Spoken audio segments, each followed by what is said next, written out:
நீங்க இன்னைக்கு என்ன இதுல வந்திருக்கீங்கன்னு எனக்கு தெரியல. அதனால அப்படிலாம் வரதே இல்லைங்க. நான் நேத்து பேசினா நான் மறந்துடுவேன் இன்னைக்கு. நீங்க பேசினா ஓகே. நாளைக்கு மறந்துடுவேன். இல்ல அதான் எனக்கும் தெரியல இன்னைக்கு நீங்க எதை வச்சு ஸ்டார்ட் பண்ண போறீங்கன்னு.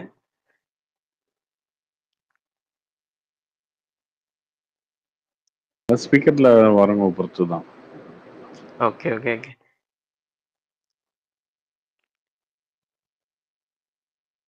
இல்ல ஏன்னா இதுக்கு முன்னாடி அவரு வாகவான் பேசுனதுல I think day before yesterday பேசியிருந்தாரு.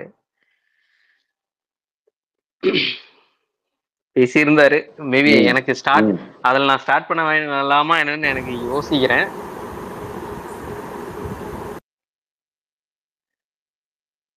அது ஹாய் ப்ரோ, சொல்லுங்க ப்ரோ.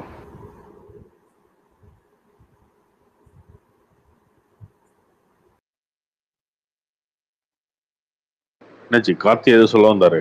வாகவான் பேசுனது இல்ல அதான் வாகவான் பேசுனது என்னன்னா, அவரு நீங்க வந்துட்டு கோயிலுக்குள்ள போக வேண்டாம். இல்ல நான் எனக்கே அதான் இப்ப உடனே இந்த டாபிக் எடுக்கலாமா அப்படின்னு எனக்கு டவுட்டா இருக்கு. இல்ல அவர் பேசுறது என்னன்னா, அந்த கோயிலுக்குள்ள போறதுக்கு வந்துட்டு அந்த சேலம் பக்கத்துல யாரோ ஒரு கவுன்சிலர் வந்துட்டு ஒரு தலித் கோயிலுக்குள்ள போயிட்டாங்க. இல்ல கார்த்தி எனக்கு சீரியஸா தெரியல. நான் இப்ப ஸ்டார்ட் பண்ணிட்டா வேண்டாமான்னு.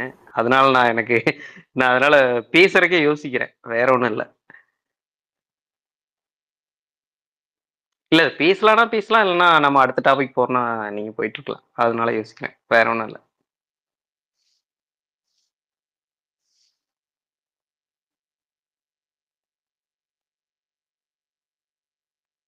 அது பெரிய டாபிக் ப்ரோ, அது விட்டுருங்க. இல்ல அதனாலதான் நான் ஸ்டார்ட் பண்ணிட்டு கூட யோசிச்சேன். ஸோ எடுத்தோடனே அதை பேச வேணாம் அப்படின்ட்டு தான் நானே விசாரணை படம்லாம் பார்த்தீங்கன்னு வச்சுக்கோங்களேன், ஃபர்ஸ்ட் ஹாஃப்ல வந்து அவங்களுக்கு கூட்டு போய் வெளின்னு வெளுப்பாரு இன்ஸ்பெக்டர். இனியா போலீஸ்காரங்களும் இப்படி பண்றானுங்க, ஆந்திரக்காரனுங்க போலீஸ்காரங்க இப்படி பண்றானுங்க அப்படின்னு தோணும். செகண்ட் ஹாஃப்ல வந்து அவர் கூட்டு வருவாரு ஒருத்தர். கூட்டு வந்து தம்பி என்னப்பா உங்க பிரச்சனை அப்படின்னு அவர் பிரச்சனையை தீர்த்துட்டு ஒருத்தர் கூப்பிட்டு வருவாரு. கூட்டு வந்து ஆளையை காலி பண்ணிடுவாரு. அப்ப நமக்கு தோணும் ஏ அவன் அங்கேயாவது அடி வாங்கிட்டாரு பிரியாணியான்னு சொல்லிட்டு இருப்பாயா நீயே ஜெயில இருந்துட்டு அவன் ஆளையே முடிச்சு விட்ட அப்படின்னு. அந்த மாதிரிதான் எல்லாருக்குமே என்னன்னா இது சரி இது தப்பு அப்படின்ற மாதிரி ஒரு மைண்ட் செட் ஆயிடுவாங்க. சரின்ற பக்கம் போவாங்க. போனதுக்கு அப்புறம் தான் அவங்களுக்கு தெரியும் இங்க என்ன பிரச்சனை இருக்குன்றது. அது ஒருத்தரா புரிதல்னு மாறதுதான். Correct correct correct.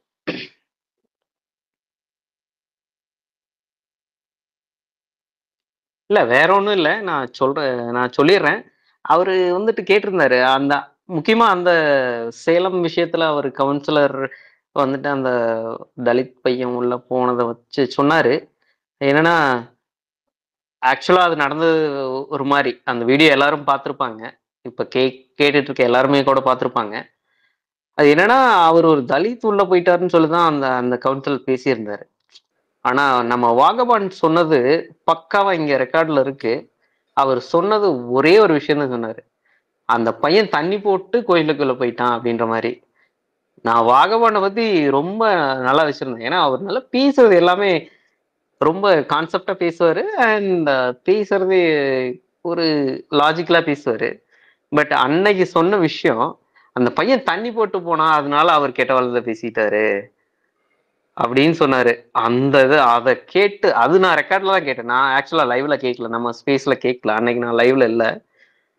நான் அது ரெக்கார்ட்ல கேட்டுதான் வாகமான் சொல்றாரா இல்ல இன்னொருத்தர் அவரு வாகமான் மாதிரி இன்னொருத்தர் பேசுவார்ல ராபின்சனா யாரோ அவரு பேசுறாரான்னு எனக்கு டவுட் ஆயிடுச்சு. ஆனா திரும்ப கேட்டாதான் தெரியுது வாகமான் தான் பேசுறாரு. அப்பதான் புரியுது என்னையா உங்க கட்சிக்குன்னா நீங்க இப்படியும் பேசுவீங்களா அப்படின்ற மாதிரி ஒரு மாதிரி ஆயிடுச்சு. இல்ல அதனாலதான் பீப்புள் இப்படியும் இருக்கிறாங்க. தான் கட்சிக்குன்னா எப்படி வேணாலும் முட்டு கொடுக்கலாம் அப்படின்ற மாதிரி இருக்காங்கன்னு எப்படி எனக்கு ஒரு இருப்பாங்க. அதுதாங்க சொல்றேன். அவங்க வந்து ரொம்ப தெளிவா பாத்தீங்கன்னா வந்து டிபேட்டுக்கெல்லாம் அனுப்புறத வந்து வக்கீல் தான் அனுப்புவாங்க. அதான் புரியுது. அவங்கதான் பாயிண்ட் பேசுவாங்க. நம்ம குழம்பிடும் ரொம்ப பாயிண்டா பேசுறதுப்பா நல்லது. ஆனா அவன் சொல்ற தப்பியே வந்து பாயிண்டா பேசி நல்லதுன்ற மாதிரி ஏத்துட்டு வருவாங்க. அப்படிதான் கரெக்ட் இருக்கும் கரெக்ட் எல்லாமே. கார்த்தி. அதே தான் எனக்கு ஆயிடுச்சு. எனக்கு அதான். நமக்கு ஏன்னா இங்க தெரியாம இருக்கலாம், சில விஷயங்கள் நமக்கு தெரியாம இருக்கலாம். ஆனா ஆ, தெரியலன்றதுக்காகவே அது வந்து நான் அவங்க சொல்றதுதான் சரின்ற மாதிரி பேசுவாங்க. அது ஏங்க இன்னைக்கு நேரத்தான் நடக்குது. ஒரு 10 வருஷமா நடந்துட்டு இருக்குங்க சோஷியல் மீடியால. அப்படிதான் நடந்துட்டு இருக்கு. நான் அவ்வளவு நாள் இல்லை சோஷியல் மீடியால. ஒரு 5-6 வருஷமா இருக்கேன். 5-6 கூட இல்லை, 4-5. கோவிட் எப்போ வந்துச்சு? 2020 தான். 4 வருஷம் தான் இருக்கும். இல்ல இங்க இப்படிதாங்க, பாயிண்டா பேசுறவன் நல்லவன், அவன் பேசுறது சரி தப்புன்றதும் அடுத்தது. அப்படின்னா ஆக மொத்தம் பேச தெரியணும் வாழ்க்கை வாழ்றதுக்கு.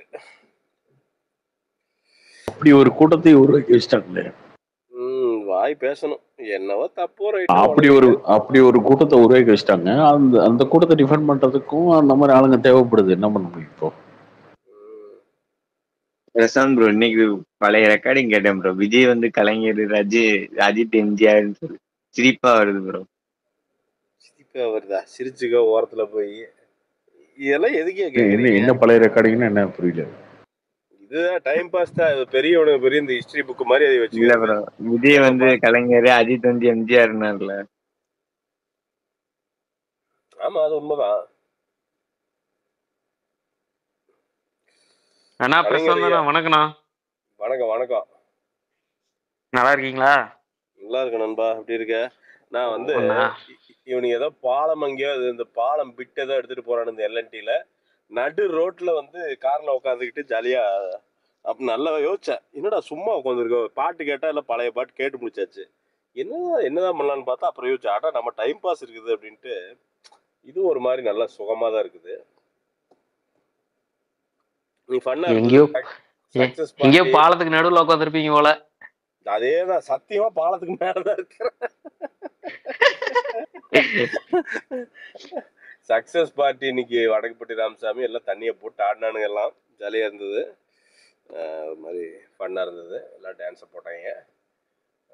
சூப்பர்ண்ணா சூப்பர்ண்ணா. நாளைக்கு தானே போகணும், புக் பண்ணியிருக்கேன். பார்த்துட்டு சொல்லு எப்படி இருக்குன்னு சொல்லு. டெஃபரெண்டாண்ணா. வேற என்ன? நேத்து ஒரு லவ் டாபிக். இன்னைக்கு எவனோ, ஆனா நேத்து லவ் டாபிக் பேசிட்டீங்க, இன்னைக்கு ஏரோப்ளைன் பத்தி பேசுங்க அப்படின்னா யாரோ ஒரு நண்பர் ஒருத்தர், ஏரோப்ளைன் பத்தி எனக்கு என்னையா தெரியும், ஏதோ ஒரு 4-5 தடவை ஹைதராபாத் ஓசியில விட்டு போயிருக்கானுங்க, இதை தாண்டி ஏரோப்ளைனை பத்தி எல்லாம் இன்னைக்கு கேட்டா நான் என்னையா சொல்லுவேன் நானு? ஆனா நான் சொல்லிடுறேன், எனக்கு ஒரு எக்ஸ்பீரியன்ஸ் இருக்கு. ஒரே ஒரு டைம் தான் எக்ஸ்பீரியன்ஸ். இண்டிகோல கிட்டத்தட்ட ஒரு 2018 போனேன். ஹைதராபாத் டு பெங்களூரு. இதுக்கு மேல ஃபிளைட்ல டிராவல் பண்ணவே கூடாது அப்படின்னு ஒரு பேட் எக்ஸ்பீரியன்ஸ். என்னன்னா வந்துட்டு அது என்னோட கம்பெனி ஆபீஸ் மூலயமா தான் போனோம். சரி. அதாவது என்னால உட்காரவே முடியல. ஈவன் நான் ஹெட்செட் போட்டு என்னால உட்கார முடியல, அந்த அளவுக்கு இருந்துச்சு. எனக்கு இதுக்கு மேல அது இல்ல, ஹெட்செட் போட்டிருந்து என்னால உட்கார முடியல அந்த இடத்துல. ஏன் அந்த காது வலிக்குதா? அவ்வளவு வலி, அந்த டிராவல் முழுக்க வலி. ஆல்டிடியூட் இதுல எக்ஸ்ட்ரீமா சேஞ்ச் ஆகுதுல்ல, சோ அது சில பேருக்கு டக்குன்னு ஒத்துக்காது. ஐ திங்க் ஒரு 2-3 டைம்ஸ் போயிட்டீங்கன்னா, இப்ப நாம் முதல்ல போறப்பெல்லாம் இதுதான் எனக்கு. ஃபிளைட்ல போகும்போது காது வலியா? அது அப்படிதாங்க இருக்கும். அது ஒரு டைம் 2 டைம் போற வரைக்கும் இருக்கும், அதுக்கப்புறம் பழகிடும், அப்படியே சரியாயிரும்.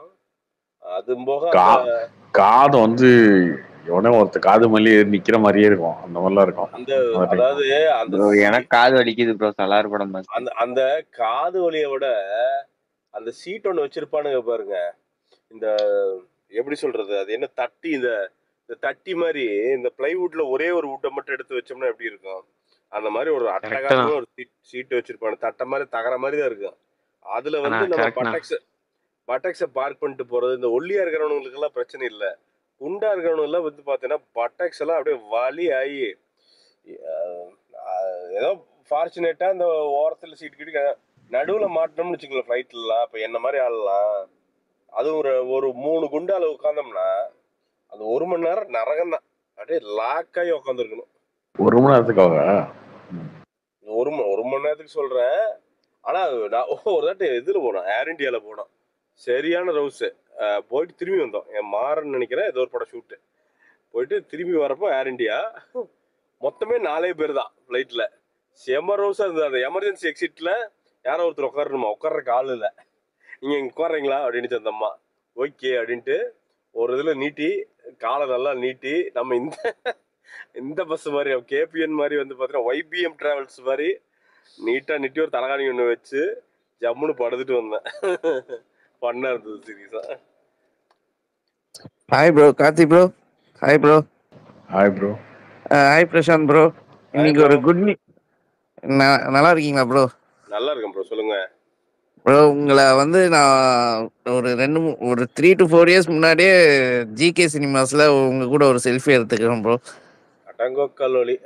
அப்பயே நீங்க அப்புறம் ஒரு பட்டிங் ரிவ்யூவர். வெட்டிங் ரிவ்யூவரா? பட்டிங் ரிவ்யூவரா? பட்டிங் ரிவ்யூவர் நான் ப்ரோ. கூட இன்னைக்கு ஒரு இல்ல ப்ரோ, இன்னைக்கு ஒரு நியூஸ் பாத்தீங்களா bro? YouTubers and social media இன்ஃப்ளூயன்சர்ஸ்க்கு நேஷனல் அவார்ட் கொடுக்க போறாங்களாம் ப்ரோ. எதுக்கு? உயிரோட இருக்கிறக்கா? இல்ல ப்ரோ, சென்ட்ரல் கவர்மெண்ட் டிசைட் பண்ணிருக்காங்க. அது வந்து இனிமேல் ஸ்டார்ட் பண்ண போறாங்களாம் யூடியூபர்ஸ். மோடி தான் பெரிய யூடியூபர். அவர் அவார்டு கொடுத்தா அவரே வாங்கிக்கிறாராம். இன்னைக்கு நியூஸ் பார்த்தேன் ப்ரோ. என்னங்க? ஆமா ப்ரோ, நான் பார்த்தேன். நான் நேஷனல் அவார்டு வாங்க போறேனா? இதுதான் எனக்கு அது வாய்ப்பு இல்ல ப்ரோ. ஏன்னா கரெக்டா ரிவ்யூ பண்றவங்களுக்கு தான் அவார்டு தருவாங்க. எந்த எந்த எந்த இந்திய கலாச்சாரத்தை இது பண்றவங்களுக்கு அந்த அடிப்படையில் அப்படின்னு போட்டிருக்காங்க. தேசிய படைப்பாளிகள் விருது. பிராங்கா ரிவ்யூனா எப்படிடா பண்றது? பிராங்க் நல்ல துணியை கழட்டி போட்டு பண்றதா? பிராங்க்னு சொல்ல ப்ரோ, கரெக்டா சொல்றேன். கரெக்ட்னா உனக்கு கரெக்டா இருக்கு, இன்னொருத்தனுக்கு தப்பா இருக்குப்பா. அது என்ன ஒண்ணு முடியுங்கிற நீங்க? இந்த ப்ளூ சட்டை என்ன மாதிரி போட்டு கொதறதா படத்தை? சொல்லு, கொதருவோம். கொதர்னா பிராங்க். அவர் வந்து நியாயவானு, ரொம்ப யோக்கியா தானே? ஆமா. இல்ல அப்படி இல்ல ஜான் துரை, நீங்க உங்களோட ரிவ்யூவர் கரெக்டான ரிவ்யூவர் யாருன்னு சொல்லிருங்க. ஜான் துரை எல்லாம் இல்லைங்க, அவனுக்கு ஒரு 1,00,000 ஐடி இருக்குங்க. இப்ப இந்த ஒரு மாசமா இந்த ஜான் துரைன்னு யூஸ் பண்றான்னு நினைக்கிறேங்க.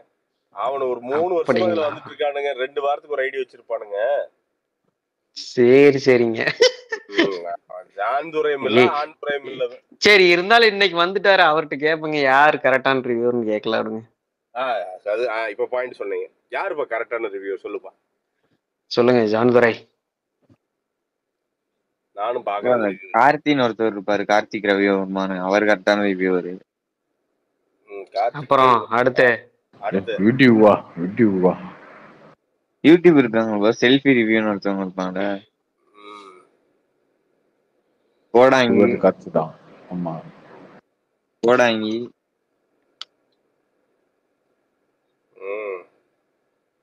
அப்புறம் ப்ளூ சட், இந்த மாதிரி எல்லாம் கரெக்டா இருப்பாங்க. ஆக நான் கரெக்டா இல்ல, அந்த மயிருக்கு தான் அங்க போய் இங்க போய் சொல்றேன். பாருங்களேன், என்னை தவிர எல்லாம் சொல்லிட்டான். இல்ல அதான் பாருங்களேன், அது பண்ணிக்கலாயா? இப்பதானே ப்ரோ பிரசாந்த் ப்ரோ, உண்மையிலேயே ப்ரோ உங்க ரிவ்யூல சிலது ரிவ்யூவாவே இல்ல ப்ரோ. அயலான்ல என்ன ப்ரோ ரிவ்யூவே இல்ல ப்ரோ. அது சரியா பாக்காதயா? இதுல என்னையா இருக்குதுல? பாக்காதன்னு சொல்ல ப்ரோ, உங்களால கிரிட்டிசிசத்தை ஏத்துக்க முடியல. அதெல்லாம் ஒரு வெங்காயம் கிடையாது.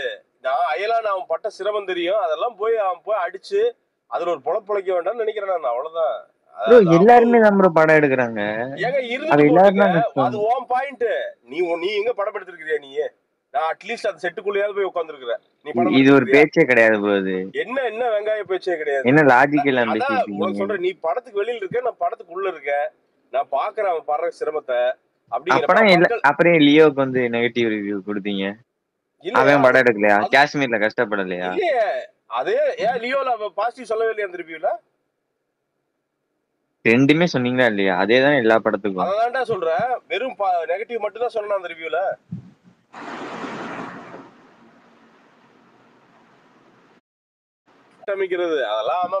கட்டமைக்கிறது இல்ல ப்ரோ, லாஜிக்கா கேட்டா நீங்க பதில் சொல்ல மாட்டீங்க. என்ன லாஜிக்? அதான் சொல்றேன், லியோல வந்து நெகட்டிவ் மட்டுமே பேசிட்டு இருந்தேன் நானு. இல்ல ப்ரோ, ரெண்டுமே பேசுனீங்களா இல்லையா? அதே மாதிரி நீங்க அயலான் பேசல. அது எல்லாத்துலயும் பேசிருக்கிறேன் நானு. சில படங்கள் அயலான் மாதிரி படங்கள்லாம் எனக்கு வந்து அப்படி சொல்ல முடியல. ஏன்னா 7 வருஷம் உழைப்பு அதுல வந்து பாவம், அவங்களுக்கு சிரமப்பட்டு இருக்கானுங்க. பரவாயில்ல, ஓகே, இருந்துட்டு போறோம். தெரியும் அவங்களுக்கு, ஆடியன்ஸுக்கு. ஓகேடா இவன் கொஞ்சம் ஓவரா போடுறான்னு அவனுக்கு தெரியும், தெரியாமலாம் இல்ல. பட் ஓகே, எனக்கு வந்து ஒரு மன திருப்தி. அவ்வளவு பெரிய ஒரு டீம் வந்து நிம்மதியா பாராட்டினங்கிற ஒரு மிகப்பெரிய மன திருப்தி எனக்கு. அவ்வளவுதான். That's all. இல்ல அது நானும் அதை ஆமோதிக்கிறேன். எப்படின்னா இப்ப விஜய் சார் மாதிரி படத்துக்கு அவரோட அவரோட அவரோட தகுதி அவரோட லெவலுக்கு வந்துட்டு ஒரு படம் எடுக்கணும்னு சொல்ற ரிவ்யூ வந்துட்டு ஒரு மாதிரி. இப்ப அவரை வச்சு சும்மா ஒரு உமா அரைச்சிட்டு போறது ஒரு வேற இல்ல. இப்ப அயலானுக்கு வந்துட்டு அவங்க வந்து ரொம்ப கஷ்டப்பட்டிருக்காங்க. அவரோட சிவகார்த்திகேயனோட லெவலுக்கு வந்துட்டு அவங்க பண்ணியிருக்காங்க, கஷ்டப்பட்டிருக்காங்க. அதுக்கான ரிவ்யூ அவர் பிரசாந்த் கொடுக்குறாரு. பட் விஜய் சார் வந்துட்டு இன்னைக்கு ஒரு 1000 crores அந்த மாதிரி ஒரு லெவல்ல இருக்கிறவரை வச்சுட்டு ஒரு உப்மா அரைக்கிற ட்ரை பண்றவங்களுக்கு வந்துட்டு அவர் கொடுக்குற ரிவ்யூ அப்படி இருக்கு. Leo was a good movieங்க. நான் சொல்றேன் ப்ரோ கார்த்திக் ப்ரோ, இதை நீங்க அக்செப்ட் பண்ணீங்களா ப்ரோ? இதை நீங்க சொல்லுங்க பாப்போம்.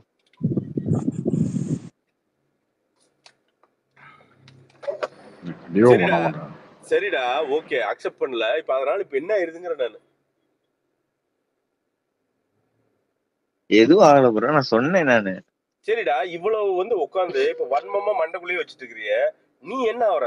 நான் உண்மையா கேக்குறேன், பர்சனலா வாழ்க்கையில வந்து முன்னேற்றம் வருதா இல்லையா? இதுதான் ப்ரோ உங்களோட பிரச்சனை.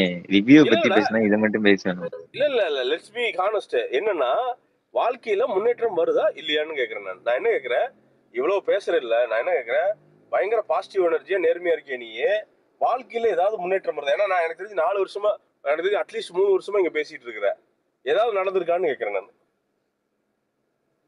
ப்ரோ என்னோட பர்சனல் தெரிஞ்சு என்ன பண்ண, உங்களோட பர்சனல் கேட்டேன் நானு, உங்களோட ரிவ்யூ பத்தி நான் சொல்றேன் நானு. இல்லடா, வாழ்க்கையில முன்னேற்றங்கிறது ரொம்ப பர்சனலா ஒண்ணும் இல்லையே.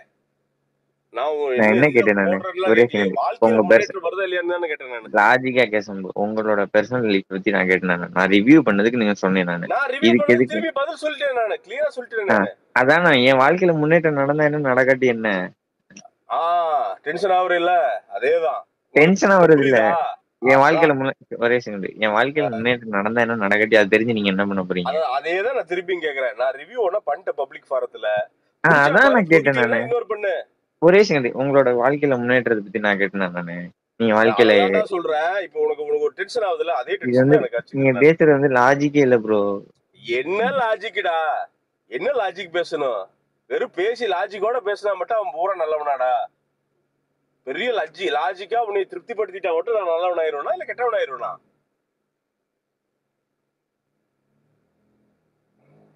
சொல்லு. எனக்கு இப்ப பேச தெரியலன்னு வச்சுக்கோ, அதனால நான் நல்லவனா இல்ல கெட்டவனா?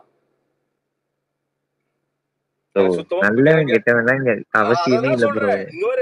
நீ டிஃபைன் பண்றது வாழ்க்கை கிடையாதுடா தம்பி. எனக்கு இப்ப பேசவே தெரியலன்னா ஒண்ணுமே பேச தெரியாதவன்லாம் பயங்கர நல்லவன்லாம் இருக்கான் ப்ரோ. ஒரே செகண்ட், நான் உங்க ரிவ்யூ மட்டும் தான் சொன்னேனே தவிர உங்களோட பர்சனல் லைஃப்ல இருக்க நல்லா புரிஞ்சுக்கோங்க. நீங்க அத பத்தி பர்சனலா எடுத்துக்கிறீங்க. நான் என்னன்னா, எனக்கு என்ன கியூரியஸ்னா, நான் உன் அளவுக்கு எல்லாம் பெரிய அறிவாளி எல்லாம் கிடையாது. ஒரு 3 வருஷமா ஒருத்த வாய் பேசிட்டே இருக்கானே, அவன் வாழ்க்கை உருப்பிட்டுச்சா இல்லையான்னு தெரிஞ்சுக்கணும், அவ்வளவுதான், வேற ஒண்ணும் இல்ல. நீ சொல்லினா அது உன்னோட உருப்படாது. உங்களோட பிரச்சனை இதான். ஒரே செகண்ட், உன்னோட பர்சனல் உன்னோட உரிமை. ஆனா என்னன்னா, நான் ஜஸ்ட் ஆச்சரியமா பாக்குற ஒருத்தன் வந்து இப்படியே பேசிட்டே இருக்கானே, அவன் ஏதாவது விட்டானா அப்படிங்கறத நான் யோசிக்கிறேன். என் லைஃப் உருப்புறதா இல்லையான்னு நான் பாத்துக்கிறேன் ப்ரோ. யாரு எனக்கு வந்து ஹெல்ப் பண்ண போறது? நான் வந்து உங்க ரிவ்யூ பத்தி தான் பேசணும் தவிர உங்களோட அதெல்லாம் ஹெல்ப் பண்ணிருக்காங்க, அதெல்லாம் ஹெல்ப் பண்ணுவாங்க. இல்ல எனக்கு தேவையில்ல ப்ரோ, அப்பெல்லாம் யாரும் பண்றது. நான் உன்னை பத்தி பேசவே இல்ல. நீங்க வந்து நான் ரிவ்யூ பத்தி மட்டும் தான் சொன்னேன். நீங்க வந்து என்ன நிறைய பேர் வந்து பாத்தீங்கன்னா இதே டைம் பாஸ் பேசல நிறைய பேர் புடிச்சு தூக்கி விட்டுருக்காங்க. இருங்க ப்ரோ, நீ பேச விடுங்க ப்ரோ கொஞ்சம். நீங்க நான் ரிவ்யூ பத்தி கேட்டேன், நீங்க வந்து செட்ல உட்காந்துருக்கீங்க அப்படி இப்படி. நான் அதுக்குதான் பதில் சொன்னேன் நானு. அதுதான் நானும் சொல்றேன். நானு என் வேலை அது கிடையாது இல்ல, செட்ல உட்காந்துருக்கேன். அதான் சொல்றேன், என் வேலை சினிமாடா. அப்படி சொல்லிட்டு போங்க ப்ரோ. அது எல்லா படத்துக்கும் ஒரே மாதிரி பண்ணணும்ல. அது நான் அதான் சொல்றேன், நீ சொல்றத நான் பண்ணணும்னு அவசியம் இல்லையே ப்ரோ. நீ சொல்றது அவசியமே கிடையாது. யாருமே யார் சொல்றது பண்ண வேண்டிய அவசியம் இல்ல. Let me be clear. உனக்கு ரிவ்யூ பிடிக்கல, ஆப்வியஸ்லி நீ பாக்குறது கூட இல்ல, அப்புறம் எதுக்கு அதை பார்த்து காண்டாவற? நான் காண்டேன் நானு சொன்னா ப்ரோ. நானு என்ன ப்ரோ சொல்றீங்க? எல்லா ரிவ்யூவுமே பிடிக்கும், என்ன பிடிக்கல, அதான் பாயிண்ட். ஓகேவா? எல்லாரும் போங்க. இதுங்க லாஜிக்கா பேசுங்க. இதுங்க டென்ஷன் ஆகாம. ஈர வெங்காயமே கிடையாது. ஒருத்தர பிடிக்கலன்னா அவனை இக்னோர் பண்ணு யூடியூப்ல. நான் எங்க ப்ரோ நான் பிடிக்கலன்னா ஏன் ப்ரோ பாக்குறேன் நானு? புரியுதா? ஒரு யூடியூப் வீடியோ பிடிக்கலன்னா அதை அழகா வந்து தட்டி விட்டுட்டு அடுத்து பிடிச்சவன பாரு, அவ்வளவுதான். இதுல என்ன இருக்கு? ப்ரோ நான் எங்க பிடிக்கலன்னு சொன்னேன் நானு. என்ன ப்ரோ இல்லையா புரியாத நீ மாதிரி பேசுறீங்க? உனக்கு பிடிக்க வேண்டிய அவசியம் இல்லைன்னு நான் சொல்றியா? உனக்கு நான் புரியுதா? கரெக்டா ரிவ்யூ பண்ணலன்னு தான் சொன்னேனே தவிர என்னோட அதான் பாயிண்ட் சொல்றேன். ஆஃப் வியூல ஏன் மனசாட்சிக்கு நான் ரொம்ப கரெக்டா ரிவ்யூ பண்றேங்கிறத என்னோட பாயிண்ட்ங்கிறேன் நானு. அப்படி சொல்லிட்டு போங்க ப்ரோ, பிரச்சனை அப்படி இல்லையே. சொல்லிட்டு போன்னு நீ சொல்லாத. எனக்கு எப்படி பிடிக்குமோ அப்படிதான் நான் சொல்லுவேன். என்ன ஒரு புரியாதமா என்னென்னமோ பேசிட்டு இருக்கீங்க. நல்லா தெளிவா தெரிஞ்சுக்கடா. நீ டிஃபைன் பண்ற ரூல்ல என் பதில் இருக்க வேண்டிய அவசியமே கிடையாது. என்னோட என்னோட உணர்ச்சிகள், என்னோட அண்டர்ஸ்டாண்டிங் என்னவோ அப்படிதான் பதில் இருக்குமோ தவிர நீ என்ன சொல்றியா அப்படி சொல்லிட்டு போங்க போன்னு நீ சொல்லாத. எனக்கு எப்படி பிடிக்குமோ அப்படிதான் நான் உனக்கு பதில் சொல்லுவேன். ப்ரோ நீங்க ஃபர்ஸ்ட் பேசுறது வந்து லாஜிக் எல்லாம் பேசிட்டு இருக்கீங்க. ஏன் டென்ஷன் அதான் ஆவறீங்க? சொல்றேன். எனக்கு லாஜிக் இருக்கும். லாஜிக்கோட தான் நான் எல்லாமே பேசி ஆகணும்னு எனக்கு அவசியமே கிடையாதுங்கிற நானு. நான் லாஜிக் இல்லாம ரேண்டமா அடிப்பேன், சும்மா பேசுவேன். எனக்கு அது பிடிக்கும், நான் பேசுவேன். அதுல என்ன தப்பு இருக்குங்கிற நானு. உனக்கு புரியுதா? பிரசாந்த் ப்ரோ அவரு சைடு நியாயத்துக்கு அவர் கேக்குறாரு. நான் அப்படிதான் பண்ணுவேன், நீங்க சொல்லி முடிச்சிருங்க, அவ்வளவுதான், முடிஞ்சிருச்சு. உங்க இஷ்டத்துக்கு நீங்க அவ்வளவுதான். இவ்வளவு எக்ஸ்பிளைன் பண்ண வேணாம். இவ்வளவு நீங்க இதே எக்ஸ்பிளைனே பண்ண வேணாம். இல்ல ஹரிஷ், நான் அவ்வளவு இல்ல. நான் தெளிவா சொல்லிட்டேன். அவனுக்கு வந்து எல்லா ரிவ்யூரும் நல்லா இருக்கு, நீங்க நல்லா இல்லைன்னா. ஆனா சரிப்பா இக்னோர் பண்ணுன்னு சொன்னேன். உடனே லாஜிக் இல்லாம பேசுறேன்னு வந்தான். அப்புறம் நாம என்ன பண்ண முடியும்? அதுக்கான பேசிதான் ஆகணும் நாம. இல்ல ப்ரோ, என்னன்னா அவரு ஒரு கரெக்டான, நான் எதுக்கு கொஞ்சம் கோவப்படாம கேளுங்க, அவர் தனியா கேக்குற பாயிண்ட் வந்து நீங்க நார்மல் டைம்ல கேக்குறது வேலிடான கொஸ்டின் எல்லாமே ஓகே. பட் ஒரு 100-200 பேரு இல்ல சொல்லிடுறேன், ஒரு 100-200 பேர் ஒரே விஷயத்த கேட்டுட்டு 101 இந்த கேள்வி வரும்போது நீங்க இப்படிதான் ரியாக்ட் பண்றீங்க. ஓகேவா? அதுதான் இங்க டிஃபரன்ஸ். அதனால நீங்க இவ்வளவு எல்லாம் விளக்கணும் தேவையில்ல. நீங்க உங்க ஸ்டைல் இதுதான், நீ இப்படிதான் பண்ணுவேன்னு நீங்க ஓப்பனா சொல்லிட்டீங்க. அவர் வைக்கிற பாயிண்ட் அவர் பெர்ஸ்பெக்டிவ்ல, உங்க ரிவ்யூ மேல ஒரு பெர்ஸ்பெக்டிவ், ரிவ்யூ பத்தி மட்டும். அவனுக்கு பேசிக்காவே என்ன பிடிக்காது. இதோட ஹிஸ்டரி நீ தெரிஞ்சுக்கணும். அப்படிலாம் கிடையவே கிடையாது ப்ரோ. நீங்களா பர்சனலா எடுத்துக்கிறீங்க ப்ரோ. நீங்க ஒரு இல்ல பர்சனலா இல்ல. லெட்ஸ் பி ஹானஸ்டா. இங்க என்னன்னா, இங்க என்ன தெரியுமா, இந்த உலகம் என்ன தெரியுமா, வாயில கரெக்டா பேசுறவன உண்மை யோக்கியன்னு நம்பிடுது. நிறைய பேர் கோவப்படுவான். ஒரே டைம் ப்ரோ, உங்களை பிடிக்காத கெட்ட வார்த்தையில் திட்டிக்கிறேன் நான். இருங்க வெயிட் பண்ணுங்க. இந்த 2-3 வருஷமா நான் சொல்றேன், அட்லீஸ்ட் 2 வருஷமா என்ன உனக்கு சுத்தமா பிடிக்காதுங்கிறது எனக்கு தெரியும் நல்லா. ப்ரோ நான் பிடிக்காத நீங்க ப்ரோ சொன்னேன். உங்க ரிவ்யூ தான் ஒரு சில உடன்பாடு இல்லைன்னு தான் நான் சொல்லிட்டு இருக்கேன். அதான் சொல்றேன். ஒரே செகண்ட், உங்களை வந்து பர்சனலா அட்டாக் பண்ணாங்களா? இருங்க வெயிட் பண்ணுங்க. பாண்டான அட்டாக் பண்ணாங்களா? உன்னோட எண்ணம் அது கிடையாது. உன் எண்ணம் அது கிடையாதுடா. உன் வார்த்தைகள் இருக்கிறது உன் எண்ணம் கிடையாது. I can see through you. Bro நான் என்ன மைண்ட்ல யோசிக்கிறேன் உங்களுக்கு எப்படி ப்ரோ தெரியும்? அது பரவாயில்ல. நான் என்ன சொல்றேன், ஜான்துரை இப்போ இவ்வளவு கேள்வி கேட்கறல நீ, அவர் வந்து ஸ்பீக்கர்ல பேசுறதுனால உங்ககிட்ட வந்து இன்டராக்ட் பண்றதுனால நீ இவ்வளவு கேள்வி கேட்கிற. Okay okay. இந்த வாரம் 2 படம் ரிலீஸா இருக்கு, லால் சலாம் லவர். ஓகே, இந்த 2 படமும் நீ பார்த்துட்டியான்னு தெரியல. ஓகே, பார்த்துட்டு சொல்லு இந்த படம் நல்லா இருக்கு நல்லா இல்லைன்னு. அந்த படத்துக்கு எவ்வளவு பேர் நெகட்டிவா கொடுத்துருக்காங்கன்னு எடுத்துவா லிஸ்ட். அதே மாதிரி போன வாரம் ரிலீஸ் ஆயிருக்கும் படம். அயலானுக்கும் அதே மாதிரி சொன்னது சொல்றேன். அயலானுக்கு எவ்வளவு பேர் நெகட்டிவ் ரிவ்யூ கொடுத்துருக்காங்கன்னு எடுத்துட்டு வா. நீங்க மிஞ்சு பண்ண எடுத்துட்டு வருவ, என்ன எடுத்துட்டு வருவ, பூசட்ட மாறணும் எடுத்துட்டு வருவ. அதை தாண்டி எல்லாருமே அவங்கவுங்க ஒப்பீனியன் தான் சொல்றாங்க. எல்லாருமே அவங்க ஒப்பீனியன் தான் சொல்றாங்க. வார வாரம் மொக்க படங்கன்னு வந்தா இருக்கு. எத்தனை பேர் வந்து பூசட்ட மாற மாதிரி விமர்சனம் பண்றாங்க. இவங்க ப்ரோ அவர் வந்து பர்சனலா எடுத்துக்கிட்டாரு. எனக்கு இவனுக்கு பிடிக்காது அப்படி இப்படின்னா. நான் அவரை பத்தி பர்சனலா எதுவுமே பேசவே இல்லை. நான் அவர் ரிவ்யூன்றத ஒரு வியூவா தான் பார்க்கணும். அவ்வளவுதான். அவங்களுக்கு பிடிச்சிருக்கு பிடிக்கல அப்படின்னு அவங்க சொல்லுவாங்க. ஏதோ ஒரு காரணத்துக்காக சொல்றாங்க, அப்படி சொல்றாங்க அப்படி சொல்றாங்கன்னா அவாய்ட் பண்ணிட்டு விட்டுறணும். அவ்வளவுதான். அவாய்ட் பண்ணிட்டு அடுத்த வரைக்கும் போயிடணும். உனக்கு ஒருத்தரை பிடிச்சிருக்கா, ஓகே, உனக்கு இவங்க சொல்றது வந்து செட் ஆகாதா, அவங்க வந்து என்ன சொல்றாங்களோ அதை மட்டும் பார்த்துட்டு போயிடணும். அவ்வளவுதான். நீ எதை சொன்ன, நீ ஏன் அப்படி சொன்ன, நீ ஏன் அப்படி சொன்ன அப்படின்னு கேள்வி கேட்கறது இங்க ஒண்ணுமே மாறாது. இங்க இப்போ கார்த்தி பேசுற அப்படி எனக்கு கார்த்தியோட பாயிண்ட்ஸ்ல சிலதெல்லாம் உடன்பாடே இருக்காதுதான். ஆனா நான் அது உடன்பாடு இல்ல கார்த்தி அப்படின்னு தான் சொல்லணும் தவிர அவன் பேசவே கூடாதுன்னு நம்ம சொல்லவே முடியாது. அப்படி சொல்ல கரெக்டா அது சொல்லக்கூடாது. ஐலாண்ட் ரிவ்யூ பிடிக்கலையா, ஓகே நீ பார்க்காத, ஐலாண்ட் ரிவ்யூ பார்க்காத, படம் பார்த்து சொல்லு, தப்பா ரிவ்யூ கொடுத்துருக்காரு, அடுத்த ரிவ்யூ பார்க்காத. இல்லையா கருத்து பிடிக்கலன்னா கார்த்தி இந்த கருத்து வந்து எனக்கு உடன்பாடு இல்லைன்னு சொல்ல. ஆனா எல்லாமே பேச முடியும். ஒரே செகண்ட் ப்ரோ, அவர் இருங்க ப்ரோ. அதான் ப்ரோ, நீங்க அப்படி சொன்னா கூட பாருங்க. நான் என் வாழ்க்கையில உருப்புறேனால எதுக்கு நீங்க பேசுறீங்க? இப்ப அதே நீங்க வரீங்க, வெயிட் பண்ணுங்க. அதுக்கு எதுக்கு நீங்க வந்தீங்க? நான் கேட்டேன் நான் உங்க வாழ்க்கையில எப்படி போயிட்டு நான் கேட்டேன். நான் உங்க ரிவ்யூ பத்தி தான் பேசினேன். நீங்க வந்து எதுக்கு என் பர்சனல் இருக்கிறீங்க? நீ உருப்பிட்டான்னு எதுக்கு கேக்குறீங்க? அது என்னது? ஆனா இழுக்க உங்க பர்சனலா எதுக்கு தேவையில்லாம பேசணும்? அது நான் வந்து நாசமா போறேன், எது வேணா போறேன். நான் இந்த கான்வர்சேஷன் ஸ்டார்ட் பண்ணல. கரெக்டா? நான்வெஜ் சாப்பிட்டா கரெக்டா பேசணும் ப்ரோ. இன்னொருத்தவங்களுக்கு பெர்சனல் பத்தி பேசக்கூடாதுல்ல. நான் இல்ல நான் இந்த ரிவ்யூ ஜான்துரை ஜான்துரை பர்சனலாலாம் ஒண்ணும் கிடையாது. இவ்வளவு அவர் போற பக்கத்துல சொன்ன ஒரு வார்த்தையை அந்த ஒரு வார்த்தையை பிடிச்சுக்கிட்டு அதே பேசிட்டு இருக்கிறது அர்த்தம் இல்லை. பர்சனலாலும் ஒண்ணும் கேட்கல. அதெல்லாம் ஓகே கார்த்தி. இந்த ஜான்துரை மாதிரி என்னத்தனை ஜான்துரை இது 13 வருஷத்துல பாவம் நல்லா இருந்தானா சந்தோஷம். உண்மையாலுமே இல்ல நம்ம இஷ்டத்துக்கு விமர்சனம் வைக்கிறோம், அவங்க பதிலுக்கு ஒரு விமர்சனம் வைக்கிற போது நம்மளுக்கு பர்சனலா அவருக்கும் அது இருக்கு. ஏங்க இதுல என்ன இருக்கு? அதெல்லாம் இருக்கதாங்க செய்யும். இப்ப நானே விமர்சனம் பண்ணுவேன், அவரு என்ன சொல்லுவாரு, இதெல்லாம் இருக்கதாங்க செய்யும். அது பிரச்சனையே கிடையாது. இல்ல அதெல்லாம் பிரச்சனையே இல்ல. நம்ம பப்ளிக் ஃபாரத்துல வைக்கிறோம், அதெல்லாம் கண்டிப்பா பாத்தீங்கன்னா 4 பேர் பாராட்டுவான், 10 பேர் காரி துப்புவான். அதெல்லாம் நம்ம ஒண்ணுமே பண்ண முடியாது. அதை நம்ம ஏத்துக்கிட்டு தான் ஆகணும்.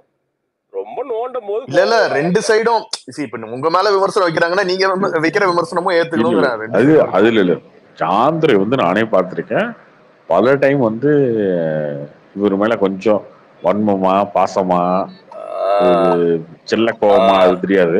அவன் வரப்பெல்லாம் வம்பளுக்குறது தான் வேலையை வச்சுட்டு இருந்திருக்கான். பாத்துருக்கீங்க முன்னாடில இருந்து. அப்ப அதனால அவனுக்கு எப்படி ரியாக்ட் பண்ணுவான் எப்படி தெரியுமா? அன்னைக்கு ஒரு நாள் கார்த்திக் ப்ரோ கேட்டாங்க, ப்ரோ கேட்டாங்க சோத்துல உப்பு போட்டு சாப்பிட்டுருக்கேன். நான் அப்படியே கேட்டுக்கிறேன். நானு வெயிட் பண்ணுங்க. அப்படி இல்ல சந்திரை, அதுதான் வித்தியாசம் இருக்கு இல்லையா? நான் ஒருத்தன்ட்ட பேசும்போது எப்படி பேசுவேன்னா, திடீர்னு ஒருத்தன்ட்ட கோவப்பட்டு பேசுவேன், ஒருத்தன்ட்ட கூலா பேசுவேன், அவ்வளவுதான். நான் ஒருத்தனை அப்படி பாக்குறேன், எனக்கு அப்படித்தான் தோணுது. அவனை இவன் என்ன உங்களுக்கு வரான்ப்பா அப்படின்னு தோணுது, அதனால அப்படி பேசுறாங்க. அந்த மாதிரிதான் எனக்கு தோணிருக்கு.